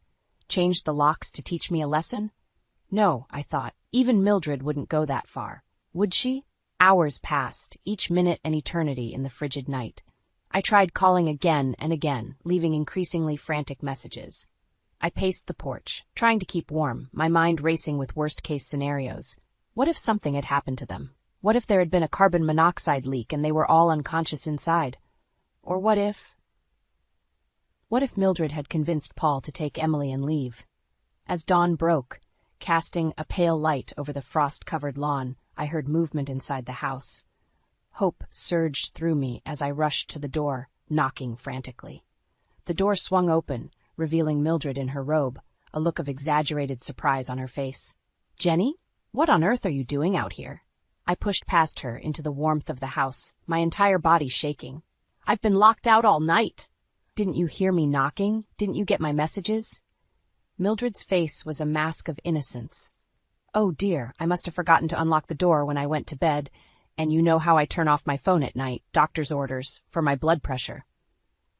Paul appeared at the top of the stairs, looking confused. "Jenny, what's going on?" Before I could respond, Mildred jumped in. "Poor Jenny got locked out last night. She must have lost her key." "I didn't lose my key," I snapped, my patience finally shattering. "The locks have been changed." Paul frowned. "What? No, they haven't." "Yes, they have," I insisted. "My key didn't work." Mildred skeeked sympathetically. "Darling, you must have been so tired. Are you sure you were using the right key?" I opened my mouth to argue, but the words died on my lips as I saw the doubt in Paul's eyes. He believed her. Of course he did. I need to lie down," I mumbled, pushing past them both and heading upstairs. In our bedroom, I collapsed onto the bed, exhaustion and despair washing over me. I could hear Paul and Mildred talking in low voices downstairs, no doubt discussing my confusion. As I lay there, shivering despite the warmth of the house, I realized something with stark clarity. I wasn't safe here. Not anymore. Not with Mildred's growing influence and Paul's willful blindness. I sat up, a new determination filling me. I couldn't let this continue. I couldn't let Mildred win. With trembling hands, I reached for my phone and dialed a number I never thought I'd use. "Sarah, it's Jenny. I need your help. Can I stay with you for a while? I'll explain everything, I promise. I can't stay here anymore." As I hung up, I knew I was at a crossroads. Stay and fight, or leave to protect myself and Emily. Either way, nothing would ever be the same again. The wind howled as I stumbled down the snow-covered street, my entire body shaking uncontrollably. I'd left the house in a daze, Sarah's promise of shelter, the only thing keeping me moving forward.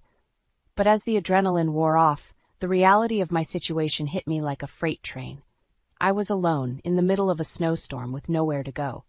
My phone, nearly dead, buzzed with incoming calls from Paul. I ignored them, knowing I couldn't face him right now, not when I was this close to breaking. As I rounded a corner, the wind picked up, nearly knocking me off my feet. That's when I saw her, an elderly woman huddled against a building, barely visible under a mound of tattered blankets. "Hello?" I called out, my voice barely audible over the storm. "Are you all right?" The woman stirred, revealing a face etched with lines of hardship. Her eyes, cloudy with cataracts, struggled to focus on me. "Help," she whispered, her voice weak. "Please." Without thinking, I rushed to her side, my own problems momentarily forgotten. "I'm Jenny." "What's your name?" "Alice," she managed, her teeth chattering. "So cold." I fumbled with my phone, fingers numb as I dialed 911. "Hold on, Alice, help is coming." As we waited for the ambulance, I wrapped my coat around Alice, rubbing her arms to generate warmth. She leaned into me, her frail body trembling. "Thank you," she murmured. "Most people, they just walk by." Her words hit me like a punch to the gut. How many times had I walked past someone in need, too caught up in my own problems to notice? The ambulance arrived, its sirens piercing through the howling wind. As the paramedics loaded Alice into the vehicle, one of them turned to me. "Ma'am, you should come too. You're showing signs of hypothermia." I hesitated, thinking of Paul, of Emily, of the mess I'd left behind. But as another violent shiver racked my body, I nodded, climbing into the ambulance beside Alice. The warmth of the vehicle was a shock to my system. As feeling returned to my extremities, pain followed, sharp and relentless. I bit back a cry, not wanting to distress Alice further. At the hospital, we were separated. Doctors and nurses swarmed around me, their voices a blur of medical jargon. I caught snippets: severe hypothermia, risk of frostbite, need to warm her slowly. As they worked, my mind drifted. I thought of Mildred, of her smug face as she opened the door this morning. I thought of Paul, his doubt clear in his eyes. And I thought of Emily, innocent and unaware of the turmoil tearing our family apart. Hours passed in a haze of warming blankets and IV fluids. When I finally regained full awareness, I found Paul sitting beside my bed, his face a mask of worry and confusion. "Jenny," he breathed, reaching for my hand. "What happened? Why did you leave?" I opened my mouth to explain, but the words wouldn't come. How could I make him understand the depth of Mildred's manipulation? How could I convey the constant fear, the erosion of my self-worth? Before I could formulate a response, the door opened. Mildred swept in, her face a perfect picture of concern. "Oh, Jenny, dear," she cooed, moving to my other side. "We've been so worried. What were you thinking, running off like that?" I felt my chest tighten, panic rising. This was wrong. She shouldn't be here. This was my safe space, away from her influence. "Get out," I whispered, my voice hoarse. Paul frowned. "Jenny, she's just trying to help." "No," I said, louder this time. "Get her out. I can't do this anymore." Mildred's face hardened, the mask slipping for just a moment. "Now, Jenny, you're clearly not thinking straight. Perhaps it's best if we—" "I said get out!" I screamed, surprising even myself with the force of my outburst. As nurses rushed in, alerted by the commotion, I felt something inside me snap. Tears streamed down my face as I turned to Paul, my voice breaking. "I need you to listen to me. Really listen. Because if you don't, if you can't see what's happening, I don't think our marriage will survive this." In that moment, with Mildred's icy glare boring into me and Paul's bewildered expression, I knew we had reached a point of no return. Everything I had built, everything I loved, hung in the balance. And I was terrified. The hospital room felt suffocating as I clutched my journal, its pages filled with months of pain and frustration. Paul sat beside me, his face a mix of confusion and concern. Mildred hovered near the door, her presence a looming shadow. "Jenny," Paul said softly, Please, tell me what's going on. I took a deep breath, my hands shaking. I've been keeping this journal, documenting everything that's happened since your mother moved in. Mildred's eyes narrowed, but she remained silent. Everything? Paul asked, his brow furrowed.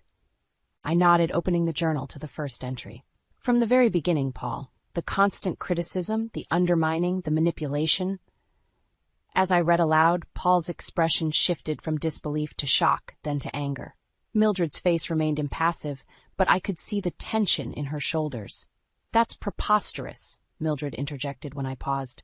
Jenny, dear, you're clearly confused. The stress of work, motherhood, it's understandable that you might misinterpret things.